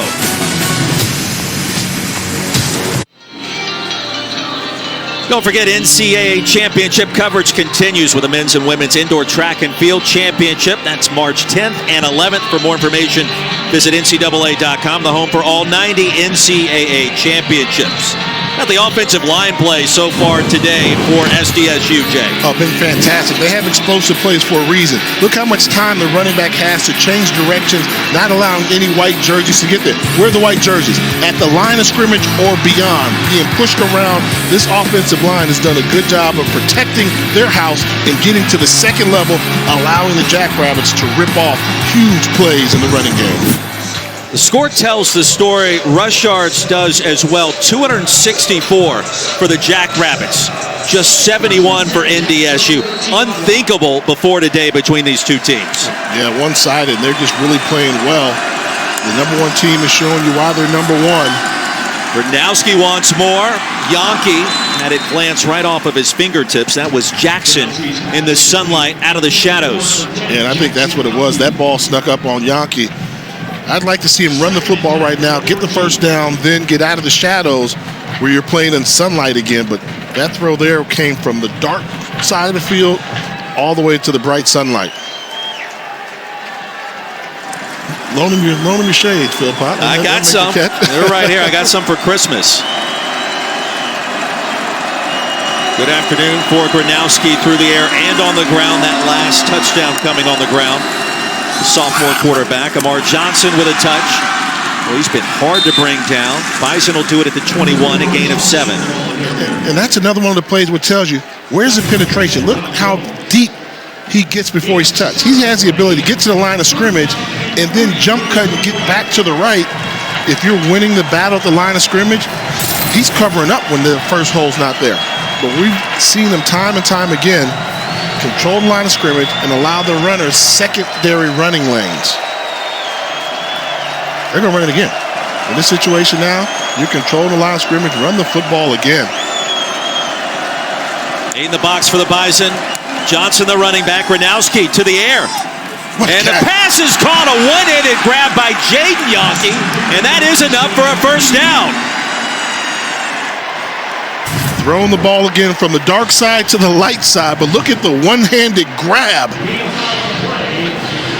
The other half of the Wonder Twins, Jaden Yonke. Oh, that's concentration. Only need 1 foot inbounds with control in college. He secured that and maybe then some. 5 grabs already. The 6'3" senior, Madison, South Dakota. The whole state watching back at home, hoping, waiting for their first national championship. Here's Jackson with a catch. Big wide receivers. And a gain of 12. That's another first down. A stop by Jaden Price.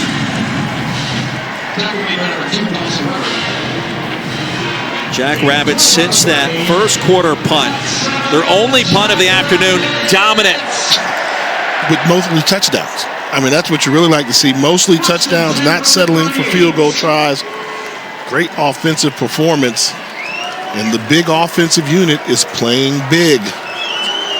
Well, you talked about the play calling, too, of offensive coordinator Zach Lujan. It has been a magnificent game plan.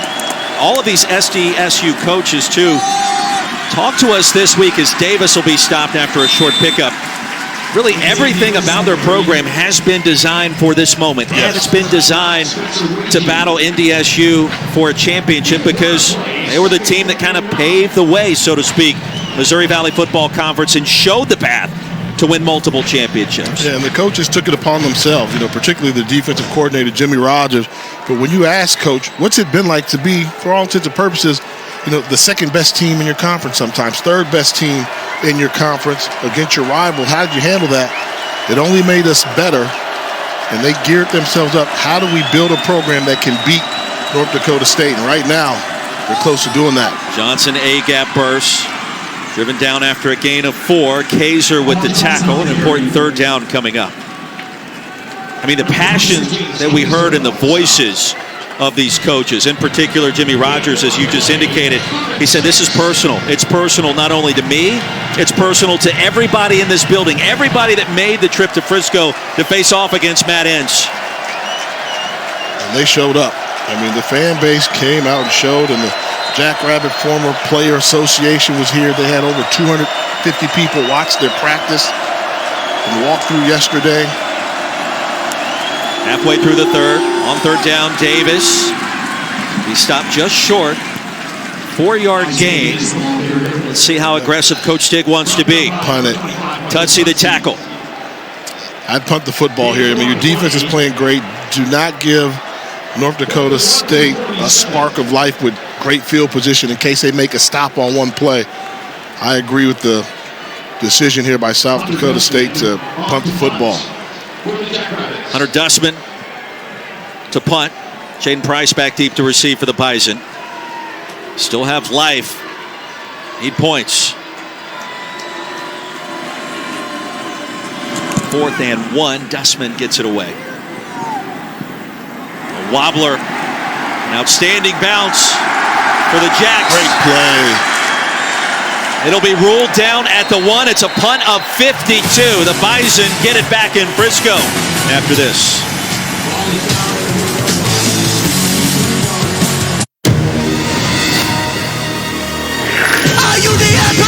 The College Football Playoff National Championship, TCU, Georgia. Monday at 7:30 on ESPN. What a scene it will be in Los Angeles. The Horned Frogs and the Bulldogs. Meanwhile, here in Frisco, Texas, the Cowboy hats are aplenty. North Dakota State fans hoping for a miracle against their rivals in the Missouri Valley Football Conference. SDSU trailing by 24. Jay Walker, Roy Philpott, Paul Carcaterra. Bison have it, but they're pinned deep in their own territory at their own 1-yard line. Tamarick Williams with a carry and nothing doing. Swarmed, driven backwards. No gain on the play. This is going to be tough. This is going to be tough right now for them to get enough room to get a punt off because they've struggled controlling the line of scrimmage. I think Cam Miller's going to have to complete a pass. They brought in Williams, the big back, to try and plow ahead, but there was no place for him to go.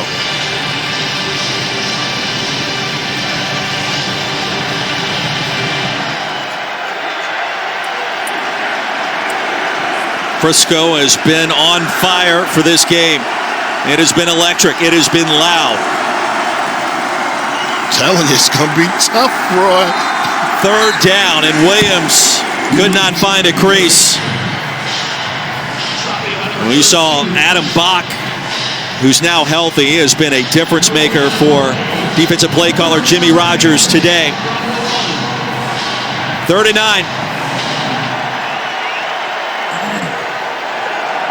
Oh boy.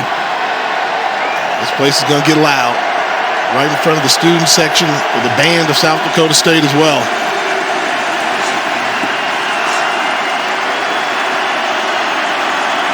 Empty backfield for Cam Miller. 7 yards deep in his own end zone. Floats it across the middle. That's Zach Mathis, and that's a big-time first down. Across the 30, a gain of 29. And this is just too much time in the pocket to allow Miller. This is a slow developing route.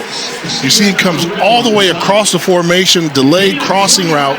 If there's penetration against the quarterback, he doesn't have time to wait for this slow developing route to come open, but I'm going to blame that on a poor job of the pass rush, not getting there. Mathis appeared to be banged up going back to the sideline. 73 yards on 3 catches. The senior from Tampa. Miller will keep it and send out crossing the 35. Gain of 7. So quality pickup on first down for the Bison. Oh, this would be quality if they can put some points on the board considering their starting position. Showing you some fight. Key completion on 3rd down by Cam Miller to Zach Mathis. As Mathis comes back into the game.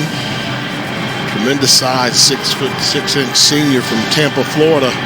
Jay, are you all right with the huddling and the methodical approach on this drive, trailing by 24 here late in the 3rd? Yeah, because you got to get plays. You need to convert, make sure everybody's on the same page right now. And that's who they are. Not necessarily constructed to come from behind. Kobe Johnson a first down. Spun down near the 47, a 10-yard gain. Jason Freeman the tackle. Bison now on the move near midfield. And this is when they're playing their best football. It's a methodical approach. Ripping off chunks of yardage, wearing you out. Well, you think back to some of the great dynasty runs in previous years. The FBS level, Alabama's won 6 titles going back well over a decade. Notre Dame, Oklahoma back in the 40s, 50s, even the 70s. North Dakota State right up there with any of those runs. One-handed catch will be made by Tamarick Williams into SDSU territory. 6-yard gain will push the pile. Something to take note, gentlemen. South Dakota State is deep on defense. 27 different guys have started games for Coach Jimmy Rogers, and we've mentioned his scheme, the way that he approaches the game. It's all about making stops against North Dakota State. It's a result of all the years losing. He sculpted this defense to beat this offense, and right now they need a stop. And Karki told us they've been a huge part, Mike Roth, as a coach, as a defensive coordinator. The losses and the run that the Bison have been on. Speaking of running, Cam Miller racing for a first down, a gain of 10. He's learned through his failures. Enough said. Yeah, he said that to us this week, and we all kind of paused on our Zoom call. And then he resumed and really went through a 2.5-minute spiel and just talking about the emotions of this rivalry, what it means to compete, to coach. Of course, he played, as part of this at South Dakota State, the late 2000s. Bison on the move here. Watch the number of blue jerseys that get to the football. Off the direct snap, Eli Green on the reverse, and he's driven down. A loss of 8. Ryan Van Merrill. And this tells you how quick this defense is. Every point of this play had the ability for disaster. You see right there, they're on the running back right away. Okay, you want to pitch it to somebody else? We've got 2 guys there. I saw on this drive, while we were talking about this, look at the setup. Look where the blue jerseys were. I saw something I've never seen before in a football game. I saw 11 guys get to the football on defense on one play during this drive. 11. Everybody gets to the football here. They surround it, they swarm, they play with heart. 2nd and 19 after the TFL. Long toss, incomplete. Braylon Henderson was trying to corral it. Native Wiley, Texas, and Plano East High School. Stallbird ripped it out. 3rd and long. Are you thinking about picking up half of this here to go for it on 4th down, Jay? Yeah, absolutely. You just need a completion right now. Don't be afraid to throw underneath and let somebody run for it. But I'm not taking shots at the sideline. Try to find a crease where if you throw a 5-6 yard pass, he can run for 8-9 yards afterwards. Jackrabbit fans on their feet in Frisco. Play clock winding down. Clean snap for Miller. All day to throw. And caught inbounds. The initial ruling, that was Jake Lippy. At the 26, a gain of 18, and let's make sure that he had full possession with a foot in bounds. Oh, he got the feet down. He climbed the ladder, then located below where his feet were going. Look at him climb the ladder, make the catch. He looked down. 4th and 1 was 1 yard short. 9 of 14 on 4th down this year are the Bison.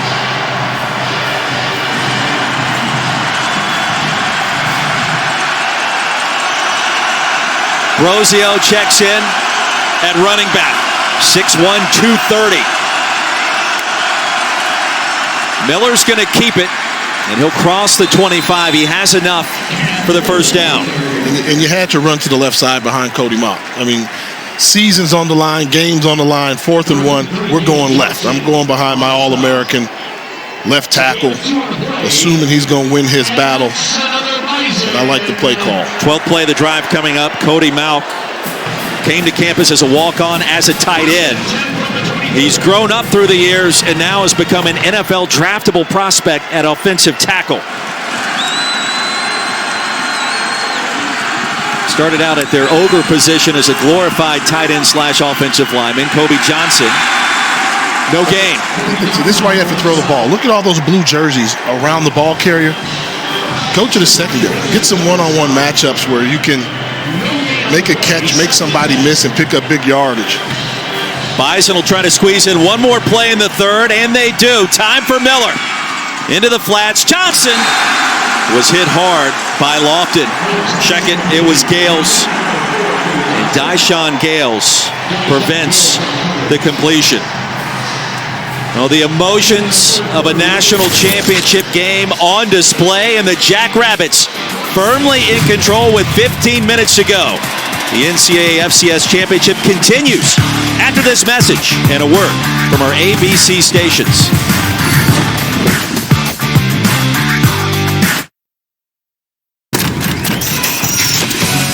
"15 minutes to go back in Frisco, Texas. Near the 2023 NCAA FCS Championship. 38-14, the Jackrabbits in search of their first national championship, trying to dethrone the reigning champs, North Dakota State. And the Bison, 9-0 here in Frisco. Dominant in every sense of the word. The Jacks have enough to finish the deal. Jay Walker, Roy Philpott, Paul Carcaterra. Sellout crowd on hand at Toyota Stadium just north of Dallas, Texas. 3rd and 10 for the Bison. Miller off the back foot. Mathis, that's enough for the 1st down. And Zach Mathis picks up 12 and the drive continues. Yeah, soft inside coverage from Gales. One-on-one matchup out there. So anytime you see one-on-one that easy with the defensive back playing 10 yards off the ball, that's where you go with the football. And I was mentioning earlier, I think that's where they'll have some success. Get the ball to the wide receivers away from the pile. Force the secondary of South Dakota State to make some plays. Don't allow it to be with their front 7, which we know is as good as advertised. Bison with this drive now over 7 minutes long. Hand off to Marshall. 3-yard gain, and that is it. At some point, NDSU has to go with more of a sense of urgency. They're just kind of not who they are. You know, this personnel group they're bringing on the field right now is not necessarily who they are, but for the occasion, they've got to do it. When's the last time you've seen a college football huddle? I mean, the huddle's like almost extinct, but they're sticking to what they do. Well, we've seen huddles, we've seen fullbacks, and we have not talked about name, image, and likeness. This game has had a different feel to it. A couple of blue-collar teams going to work. Kobe Johnson straight ahead. Enough for the first down. Can he cross the goal line? And he can. Look at the push. That's a touchdown for the Bison and Kobe Johnson. They're not giving up, Roy. That's what that tells me. Look at the second effort here after the contact. Kobe Johnson knew he was close to the goal line. And as he gets here, making this run, he knows he's close, stopped a little short, gets the push, and the rest of the group comes to push him in. Jay, shocked here, North Dakota State isn't going for 2. 3 touchdowns, 3 two-point conversions. Conceivably could tie it up. Instead, the extra point. And our new score, 13:44 to go. 38-21 in favor of the Jacks.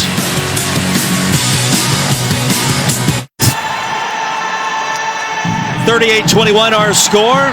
1 minute in to our fourth quarter after the North Dakota State touchdown. Jay Walker, Roy Philpott, Paul Carcaterra on the sidelines. Jay, shocked that NDSU didn't go for 2 there. I thought so. After the drive, you go there, you score. Okay, you're down by 15, but if you can make the 2-point conversion, you get down by 16 points. Instead, you're down by 17 points right now. Last time I checked, that's still 3 scores. So if you get it to 16, then you're talking about 2 touchdowns, 2 two-point conversions. You can tie this thing up if you have enough fight. Let's see if it even gets that close where they can regret that decision possibly. I'm no mathematician, but I think I followed the arithmetic. Basically, the 3 touchdowns, 3 two-point plays, you can tie it up. Instead, you're trailing by 17. No onside kick, and the fair catch called for by SDSU. So right now, even if they can stop South Dakota State from scoring the rest of this game, they're going to need the ball 3 times, at least 3 possessions. Well, think about that for head coach Matt Ince. The last drive, the good news is it went 99 yards. Yes. The bad news is 16 plays and almost half a quarter off the clock. Yeah, but they scored. You know, we talked about it. You know, should there be a sense of urgency? That's not who they are. They don't do that.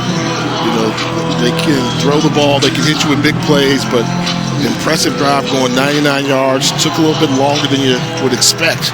But the key is they put a touchdown on the scoreboard. Well, can NDSU defensive coordinator David Braun come up with some kind of magic here to force a turnover? Power luck by the Jackrabbits. Isaiah Davis will try to cut it back against the grain. There's a penalty marker. Davis stays alive. Rumbles for a gain of 16. We'll check the infraction. Thrown in that area where you normally call holding. Holding. 61 the offense. 10-yard penalty from the previous spot. Replay first down. Evan Burnson. Big infraction called on the Jacks. Year number 26 for John Stiglmeyer, and what a career he has had as the head coach. You go back 10 more years involved with this program. Always optimistic, always smiling, and plenty of energy. The rest of his staff. Back him up here. It's 1st and 20.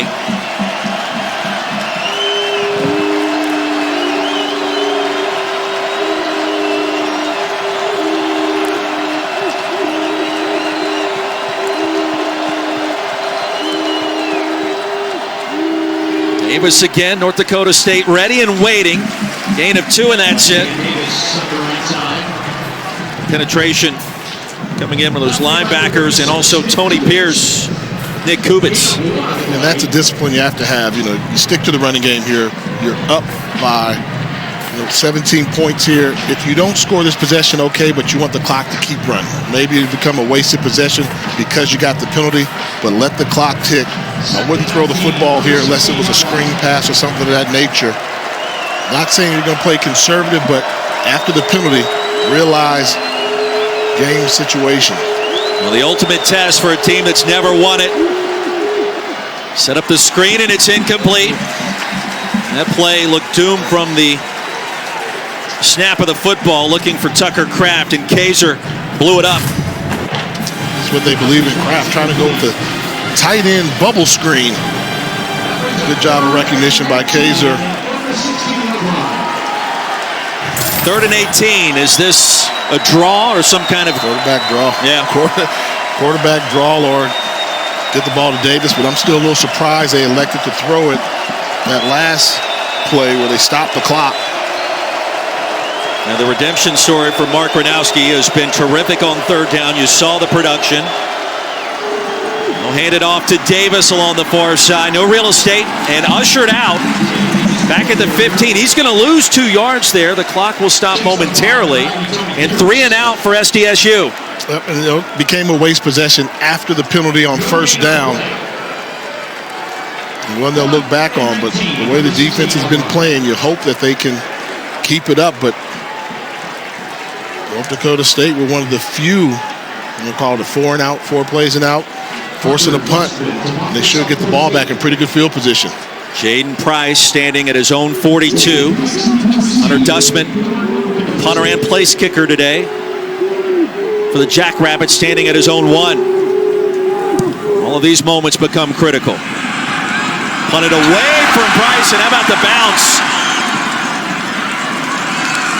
Whistle dead at the 28. A punt of 56 yards for Hunter Dustman. Bison football after this.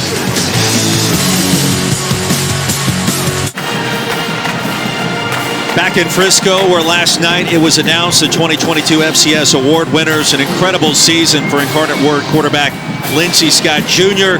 And Jay, Coach Stig, the Eddie Robinson Award winner. And how about Illinois State linebacker Zeke Vandenberg getting it done as well? Absolutely. Fantastic job. And, the Peyton Award is the FCS level of the Heisman Trophy.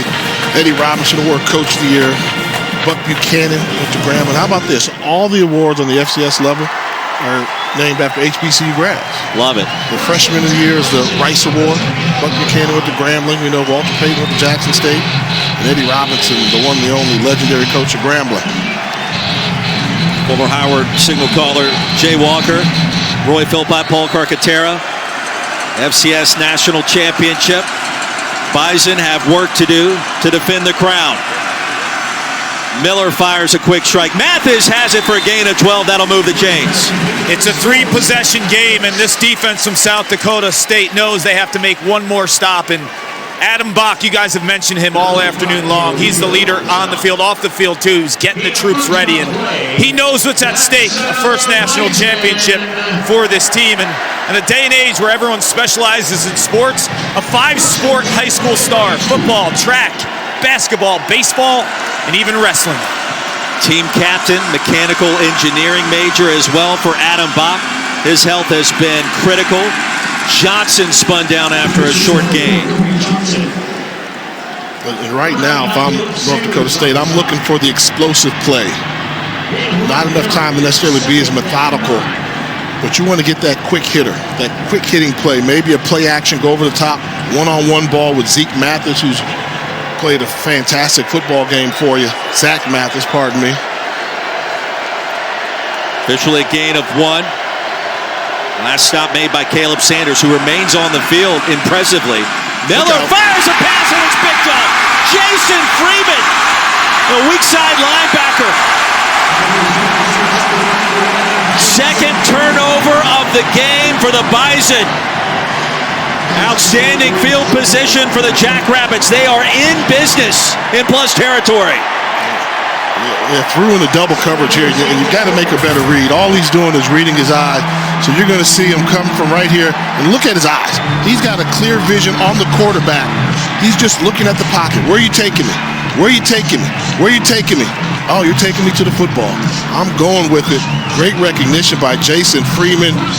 Poor decision where to go with the football. You had 2 blue jerseys that had a chance of making that play. And Freeman had the arm injury against Montana State. He was questionable today. That's his second pick of the season. Boy, that puts SDSU in prime position. Empty backfield. Gronowski back out of the gun once again. They want more. Kraft has it. That's a first down. And the massive tight end, NFL prospect, whistle down inside the 25, a gain of 18. And they practice this throw over and over again. Free release versus a cover 2, line drive throw before you get to the safeties to get hit. Boy, You think about Dallas Goedert back in the day for SDSU. It wasn't that long ago. Another tremendous tight end now playing in the National Football League. And boy, the Bison faithful that made the trip to Frisco once again on the verge of seeing their team lose for the first time ever. 9-0 before today. They'll fake it to Johnson. And then Gronowski. Lasso down. No gain on the play. That was James Kaiser. What you want to see from your quarterback there. Aggressive play call, it's not there. Tuck it, just get back to the line of scrimmage and you live to play another play with possession of the football. And we've seen this young man just really mature. How impressed were we when we talked with him during the week, and he gets it. He gets it all. An emotional journey, the injury, the spring of 2021 in this stadium. In Sam Houston State, tore his ACL, remained in the facility, watched the celebration, used that as motivation. It took him more than a year to come back. Snap infraction, 50 the offense. 5-yard penalty, second down. Gus Miller had some snap issues early in the season. He's been rock solid today and really in the back half of this incredible run by the Jacks. But you mentioned Gronowski. You know, he played high school basketball, wore the double nickel, number 55. I mean, Dikembe Mutombo, I mean, he would go out, he would block some shots and love the physicality of basketball. His teammates at the time, Neuqua Valley with the Wildcats, said he brought football onto the hardwood. He's a tough guy.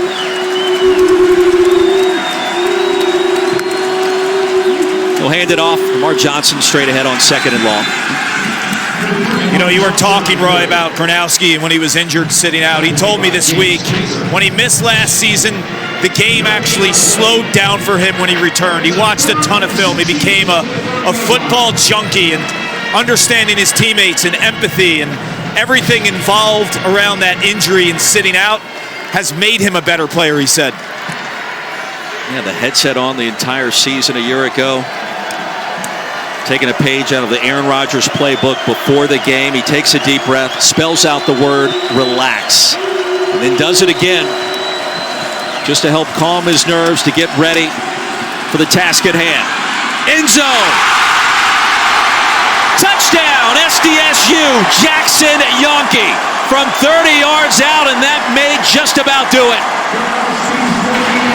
What a throw, right in the bucket. What a route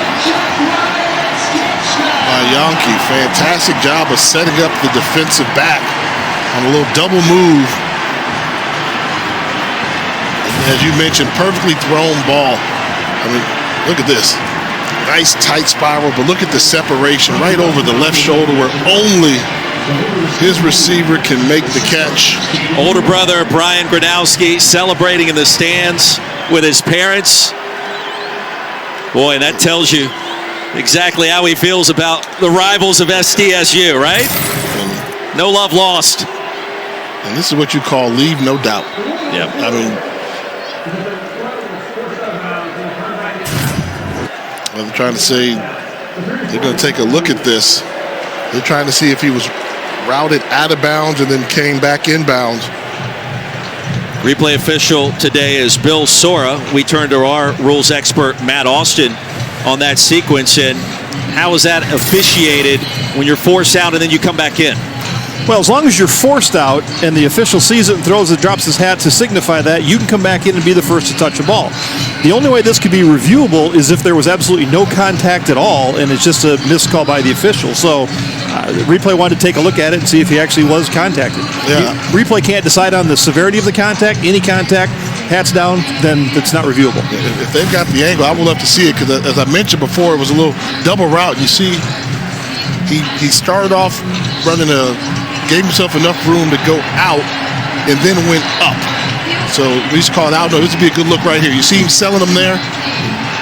Yeah, that's enough of a push to be considered. You know, he didn't run out of bounds on the zone as well, right? Would you agree? Absolutely. Really, any contact at all, if there's a call, then it's going to be enough to force him out. Oh, yeah, because he's clearly out. Oh, wow. Yes. You see the foot there. I didn't realize he was that far out of bounds. But because of the contact, he didn't willingly go out of bounds. That's a push there out of bounds. Yeah, you can see the push actually knocked him off stride. So, yes, I would say that's a force out. That should be a touchdown. After review, the ruling on the field is confirmed. Touchdown.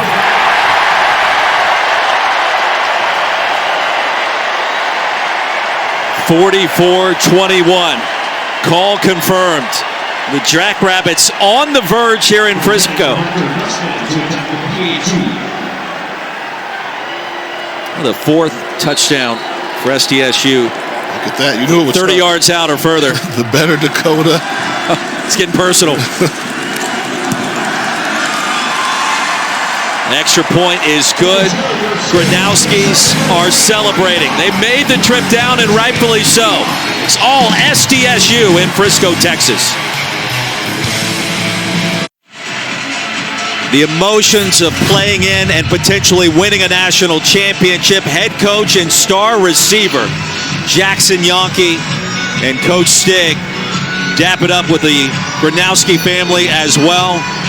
And what a time to be alive if you're a fan of the Jackrabbits. On the cusp, and perhaps just 8 minutes away, their first national championship, dethroning the dynasty in the process. I thought you were going to give it to me. This would be their first national championship in any sport. They've been on the cusp of it before. What a special day this is becoming for the Jackrabbits.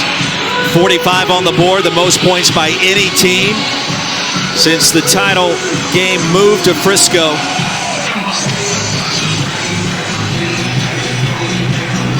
Who saw this coming? When you talk about a game that was played during the regular season decided by 3 points. Bussey on the return for NDSU. Across the 30 to the 32. Coming up tomorrow night, 7:30 Eastern, 4:30 Pacific on ESPN. Max Duggan, TCU, take on Stetson Bennett and the defending champion Georgia Bulldogs. College Football Playoff National Championship game presented by AT&T. Just across the way here in the Metroplex in Fort Worth, the TCU bookstore. Been a couple of long lines for about the last 4 months since Sonny Dykes arrived, and we will see if TCU can pull off the upset. You don't have to go to the bookstore. When I got off the plane, DFW, it was TCU everything. Didn't know there was so much purple down here in the state of Texas. There is when you win at the level that Sonny Dykes and Max Duggan and Quentin Johnston have this season. Defense really stood tall against Michigan. The 2 pick sixes last week in the semifinal. And really TCU shocking the college football universe with that win. Canyon Bauer helped to his feet and then quickly jogging off the field under his own power, and that's a good scene. And Bauer, one of the guys, the coach, said, does all the dirty work, does a lot of little things there. As you can see, he's starting slot receiver, but also plays on special teams. Underappreciated, but one of the core pieces of this South Dakota State offense.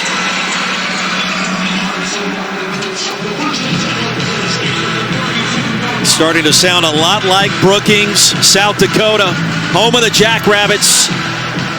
8 minutes left. The Bison have one more comeback attempt left in the tank. 10th time in 12 years that they've arrived here in Frisco. And Johnson, a full head of steam, has a first down and a gain of 10. Now Kobe Johnson, when he's touched the rock today, has produced. Chase Norblade, SDSU defender, fell down, and a timeout called for the moment. Well, Tucker Large started in Norblade's place today. And we will step aside in Frisco.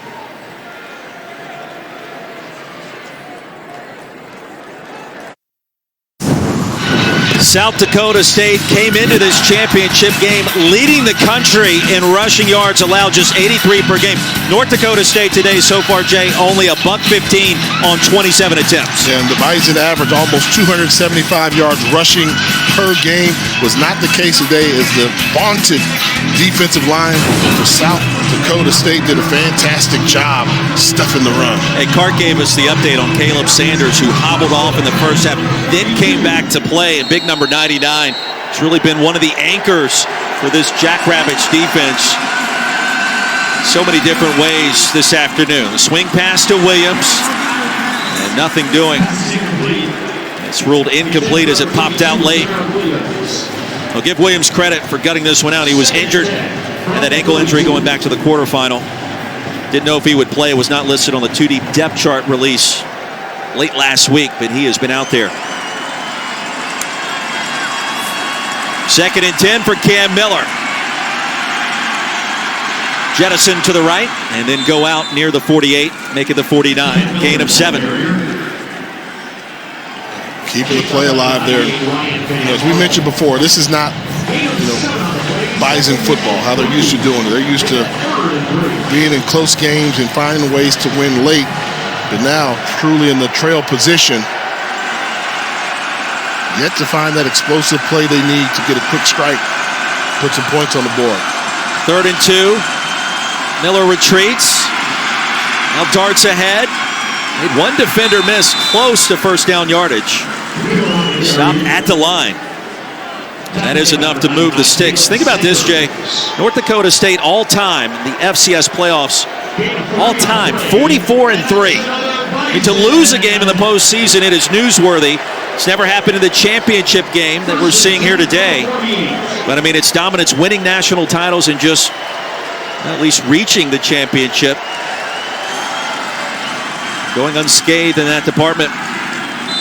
Merrick Williams, a gain of 5.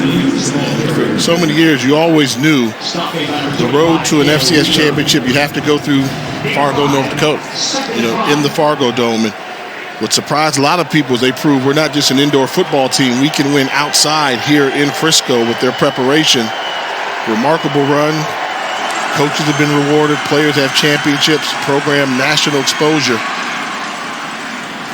Zach Mathis will move the chains. And a 9-yard gain. Mathis put up huge numbers today. Now going over 100 yards through the air. That's another Bison. 1st and 10. Bison not going away quietly, moving the quicker pace. Hand off to Williams in a short game. And you see, even their hurry-up involves trying to sneak that A-gap power run in there to break off one of those big ones, but have not been able to do so. And and I always say this. The years I've seen North Dakota State, they always coach to their talent as well. It hasn't always been one-size-fits-all during their run. I think back to when they had Trey Lance, and it was an open offense. It was spread. No quarterback under center all the time. It was open up the offense. I think back to last season when they had Christian Watson, featuring him in the speed, allowing him to get on the edge with jet sweeps, things of that nature. Now with the Packers. Now with the Packers. We're getting busy with the Packers, and we know Trey Lance was a first-round pick. So they coach to the talent level, and they develop talent. 3rd and 4, Miller retreating. Contact, but no penalty flag intended for Zach Mathis, with Beanham providing the coverage. Cody Mount slow to get up.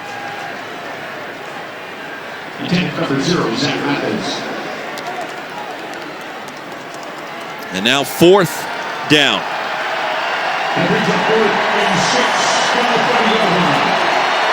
5 minutes remaining, and a long 4th and 5.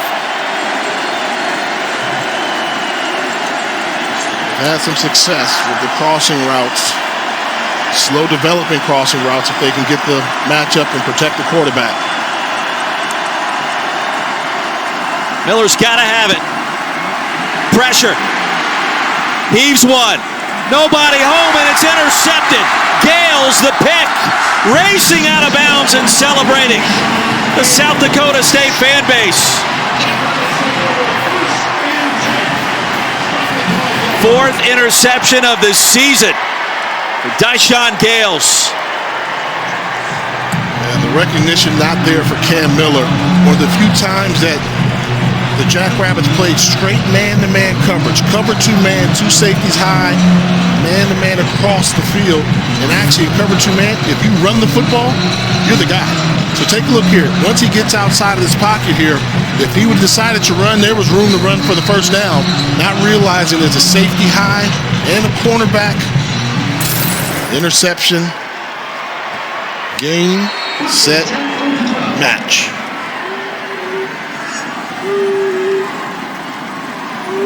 Ranowski back on the field. Handoff Davis. Deshaun Gales, a senior out of Chicago, making that huge pick. And he came to South Dakota State as a quarterback, and Jimmy Rogers told us this week they had to teach him how to backpedal. He had no clue how to play corner. He never played the position in his life. Now he's their top corner. He's a lockdown guy. He's a senior, and he's only 4 minutes and change away from being a national champion. What a job. Clark mentioned the name, the defensive coordinator, Jimmy Rogers. Spent half his life in Brookings. Grew up in Arizona. And he talked about how personal this game was to him. And South Dakota State, their players and coaches all mentioned that word. Angel Johnson a carry. And then everything really came down to these 4 quarters and whether or not they could win this first national championship. It had all been building towards this. The playoff appearances, the transition to Division I back in 2004, and then methodically advancing deeper and deeper through the last decade. And now here they are. It all comes full circle. And I think we all agree. They didn't sugarcoat it. They said it's personal. We have to beat North Dakota State for this championship. Whoever was in the way, they wanted to do it. Yes, they wanted it to be the Bison. They played with a lot of emotion, and they played extremely hard. And I kind of go back to what Matt Ince said, head coach of North Dakota State. Remember, he told us during the week he feels that on any level of college football now, it's going to be hard to be as dominant as it was once before. Because of the transfer portal, because of schools moving up, moving down. He knew to sustain the success would be tough. And they were very game. I mean, every other school in the country, you come this far and you lose in the championship game, that's a successful season. But it'll be a pretty tough offseason for the Bison. 2 losses this year prior to today for NDSU. On the road at Arizona. Then to these Jackrabbits. Jaden Price retreating. And just 2.5 minutes remain after a 53-yard punt. Now don't forget, for the 10th straight year, our MegaCast returns tomorrow night when TCU takes on Georgia. CFP National Championship game presented by AT&T.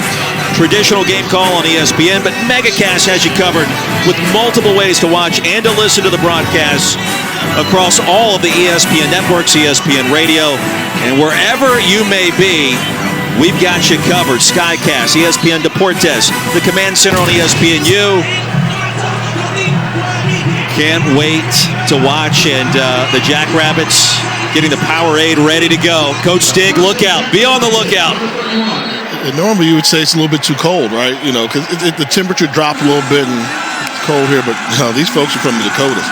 I've seen shorts and short sleeve shirts ever since they arrived in town. It's nice and warm down here in Texas.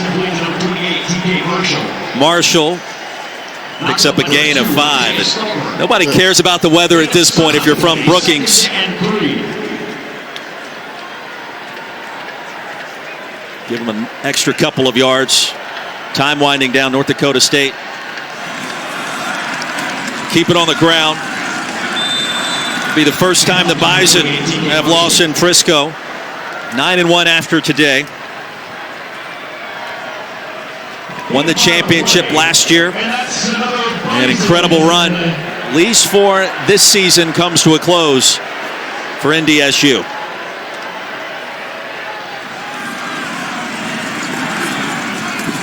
Left side run picks up 2. And a reminder for everybody watching, fans, you can also check out the ESPN app for the post-game trophy ceremony today. It's immediately following the conclusion. Second and 8, number 36. And we look forward to seeing Paul Carcaterra down on the stage. Watching the SDSU fans celebrate for the first time. Verge of winning their national championship. They have coveted that trophy for so long. 11-yard gain for Cam Miller. 90 seconds to go. Man, how about the job by North Dakota State? You know, they're the champs, you know, won so many games, and realizing they're not going to win this one, starting this drive out, just running the football, letting the clock go, realizing that, you know, this will be South Dakota State's time to shine a little bit. Mathis, a hard hit. He continues his good work, shoved out near the 26. A 17-yard gain. Herder laid the lumber once again. Mathis has been in pain in the second half as well. Approaching a minute to go.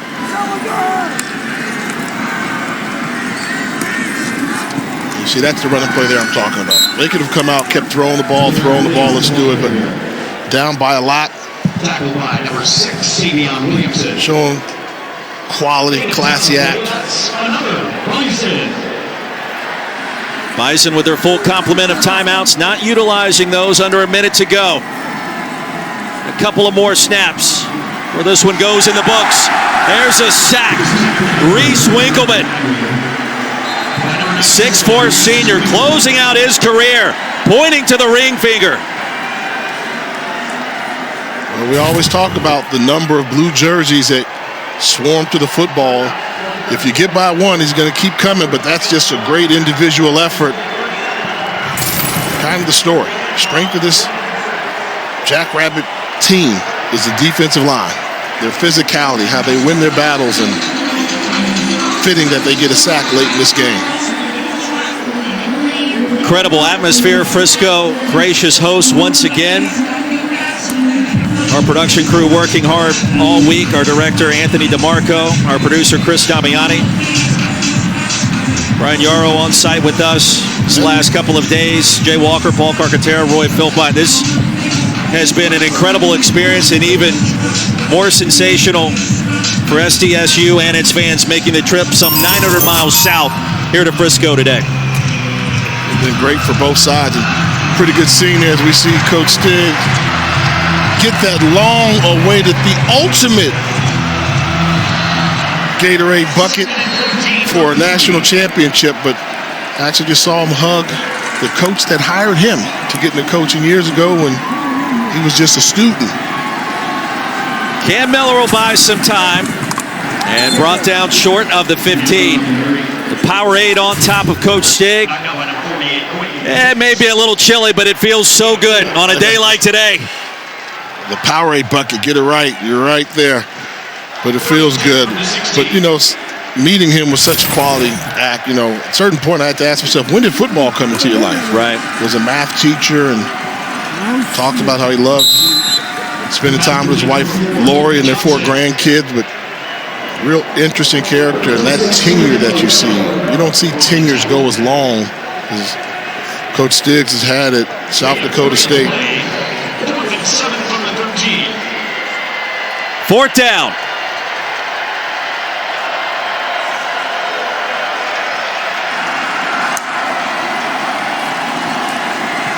Miller, Mathis, no. And the coverage by Stephen Arell. And that will do it. One more snap for SDSU.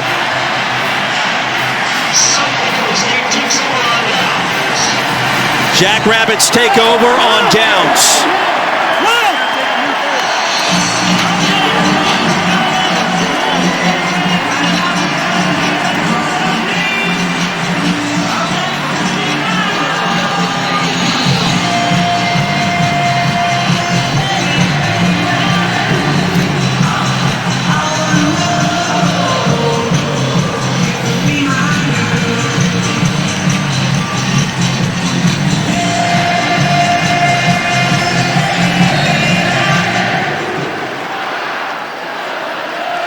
Victory formation for the Jackrabbits. And that will do it. How sweet it is for South Dakota State. National champions for the first time. Look at the team, but we got a heck of a team too, and it's hard. It's tough, right? Every time. I know Craig said this. For so many years, it was in the FCS playoffs, North Dakota State or the Field. And the Bison would normally win that one, but this year, the Field won. The number one team in the country, South Dakota State, got the job done. 45-21, the final score. Paul Carcaterra down in all of that mayhem with Coach Stig. Paul. Coach, I'm going to have to scream. This week, you've always told your players, when we win. How did you win today? Just a great desire, great preparation by our coaches, and then like I said earlier, I mean, some guys rose up and did almost more than we've ever asked them to do. Everyone I speak to around this program, coaches and players, they wanted North Dakota State to be on the other side when the Jackrabbits won their first national championship. Why? Well, they're the standard, right? They're the champions, and so I think it was a great storyline. It's a great competition. You saw the energy out there. I respect North Dakota State. I love our football team. I thank God for our football team. 36 years ago, you moved a desk into a small football coaching office. And now you're a national champion. In this scene, describe what this journey's been like for you, Coach. It's my dad taught me on the farm, work hard, be a good person. That's what I tried to do. And he said, you'll have success. We had success. Thank you.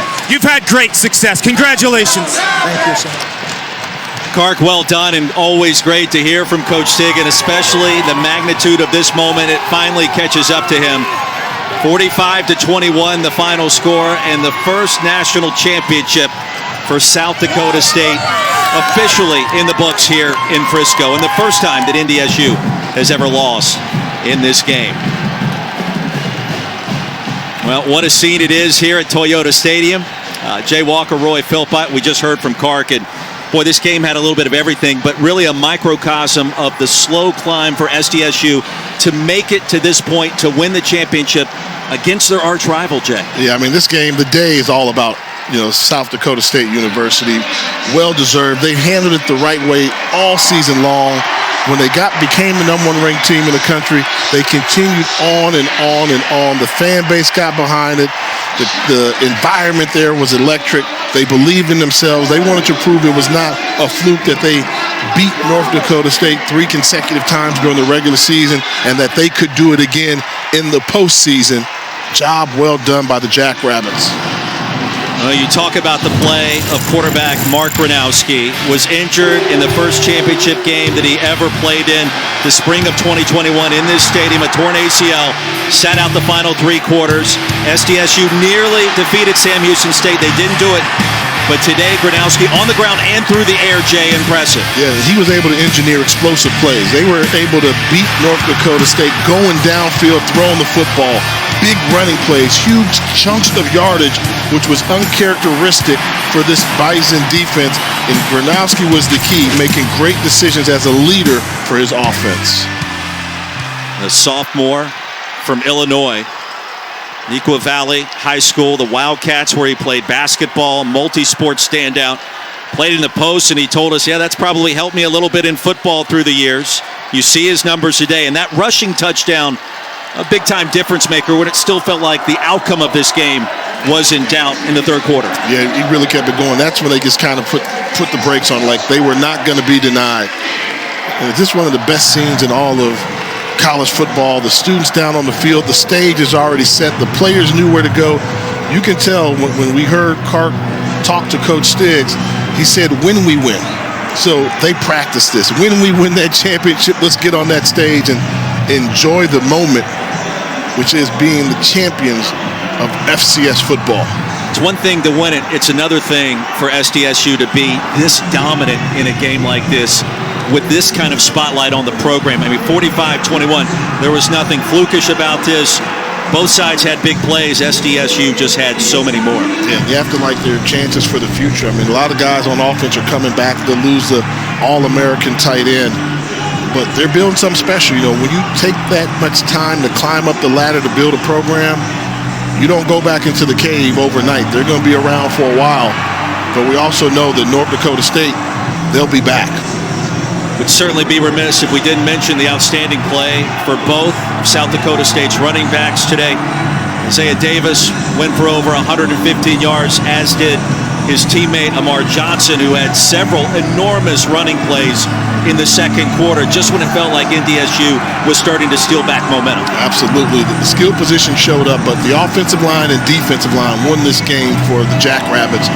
The ability to control the line of scrimmage on both sides have them win this championship. And when you talk about control the line of scrimmage, you have to have a great running back to do it. And Isaiah Davis did more than his part, catching the ball out of the backfield, making guys miss with the balance that he had and the yards after contact that he would bring to the pile. It was a great offensive line, but also a good performance by Davis. Offensive coordinator Zach Lujan called a tremendous game, and he talked about Davis this week, and he said it's contact balance. He displayed that, right? He absorbs hits, and he stays on his feet. And I asked him, what do you mean contact balance? I've heard of, yards after a catch or something, or runs after contact, but he said, no, we're a little different. We expect him to get hit, but he will still gain yards after he gets hit. We saw that on display. He's a good one. 45-21, our final score. We remind those that want to watch the post-game trophy presentation. It will be available on the ESPN app, and we encourage you to check it out there. One more time, our final score in Frisco. Here, the FCS National Championship, 45-21, South Dakota State over North Dakota State. Good afternoon from Frisco, Texas.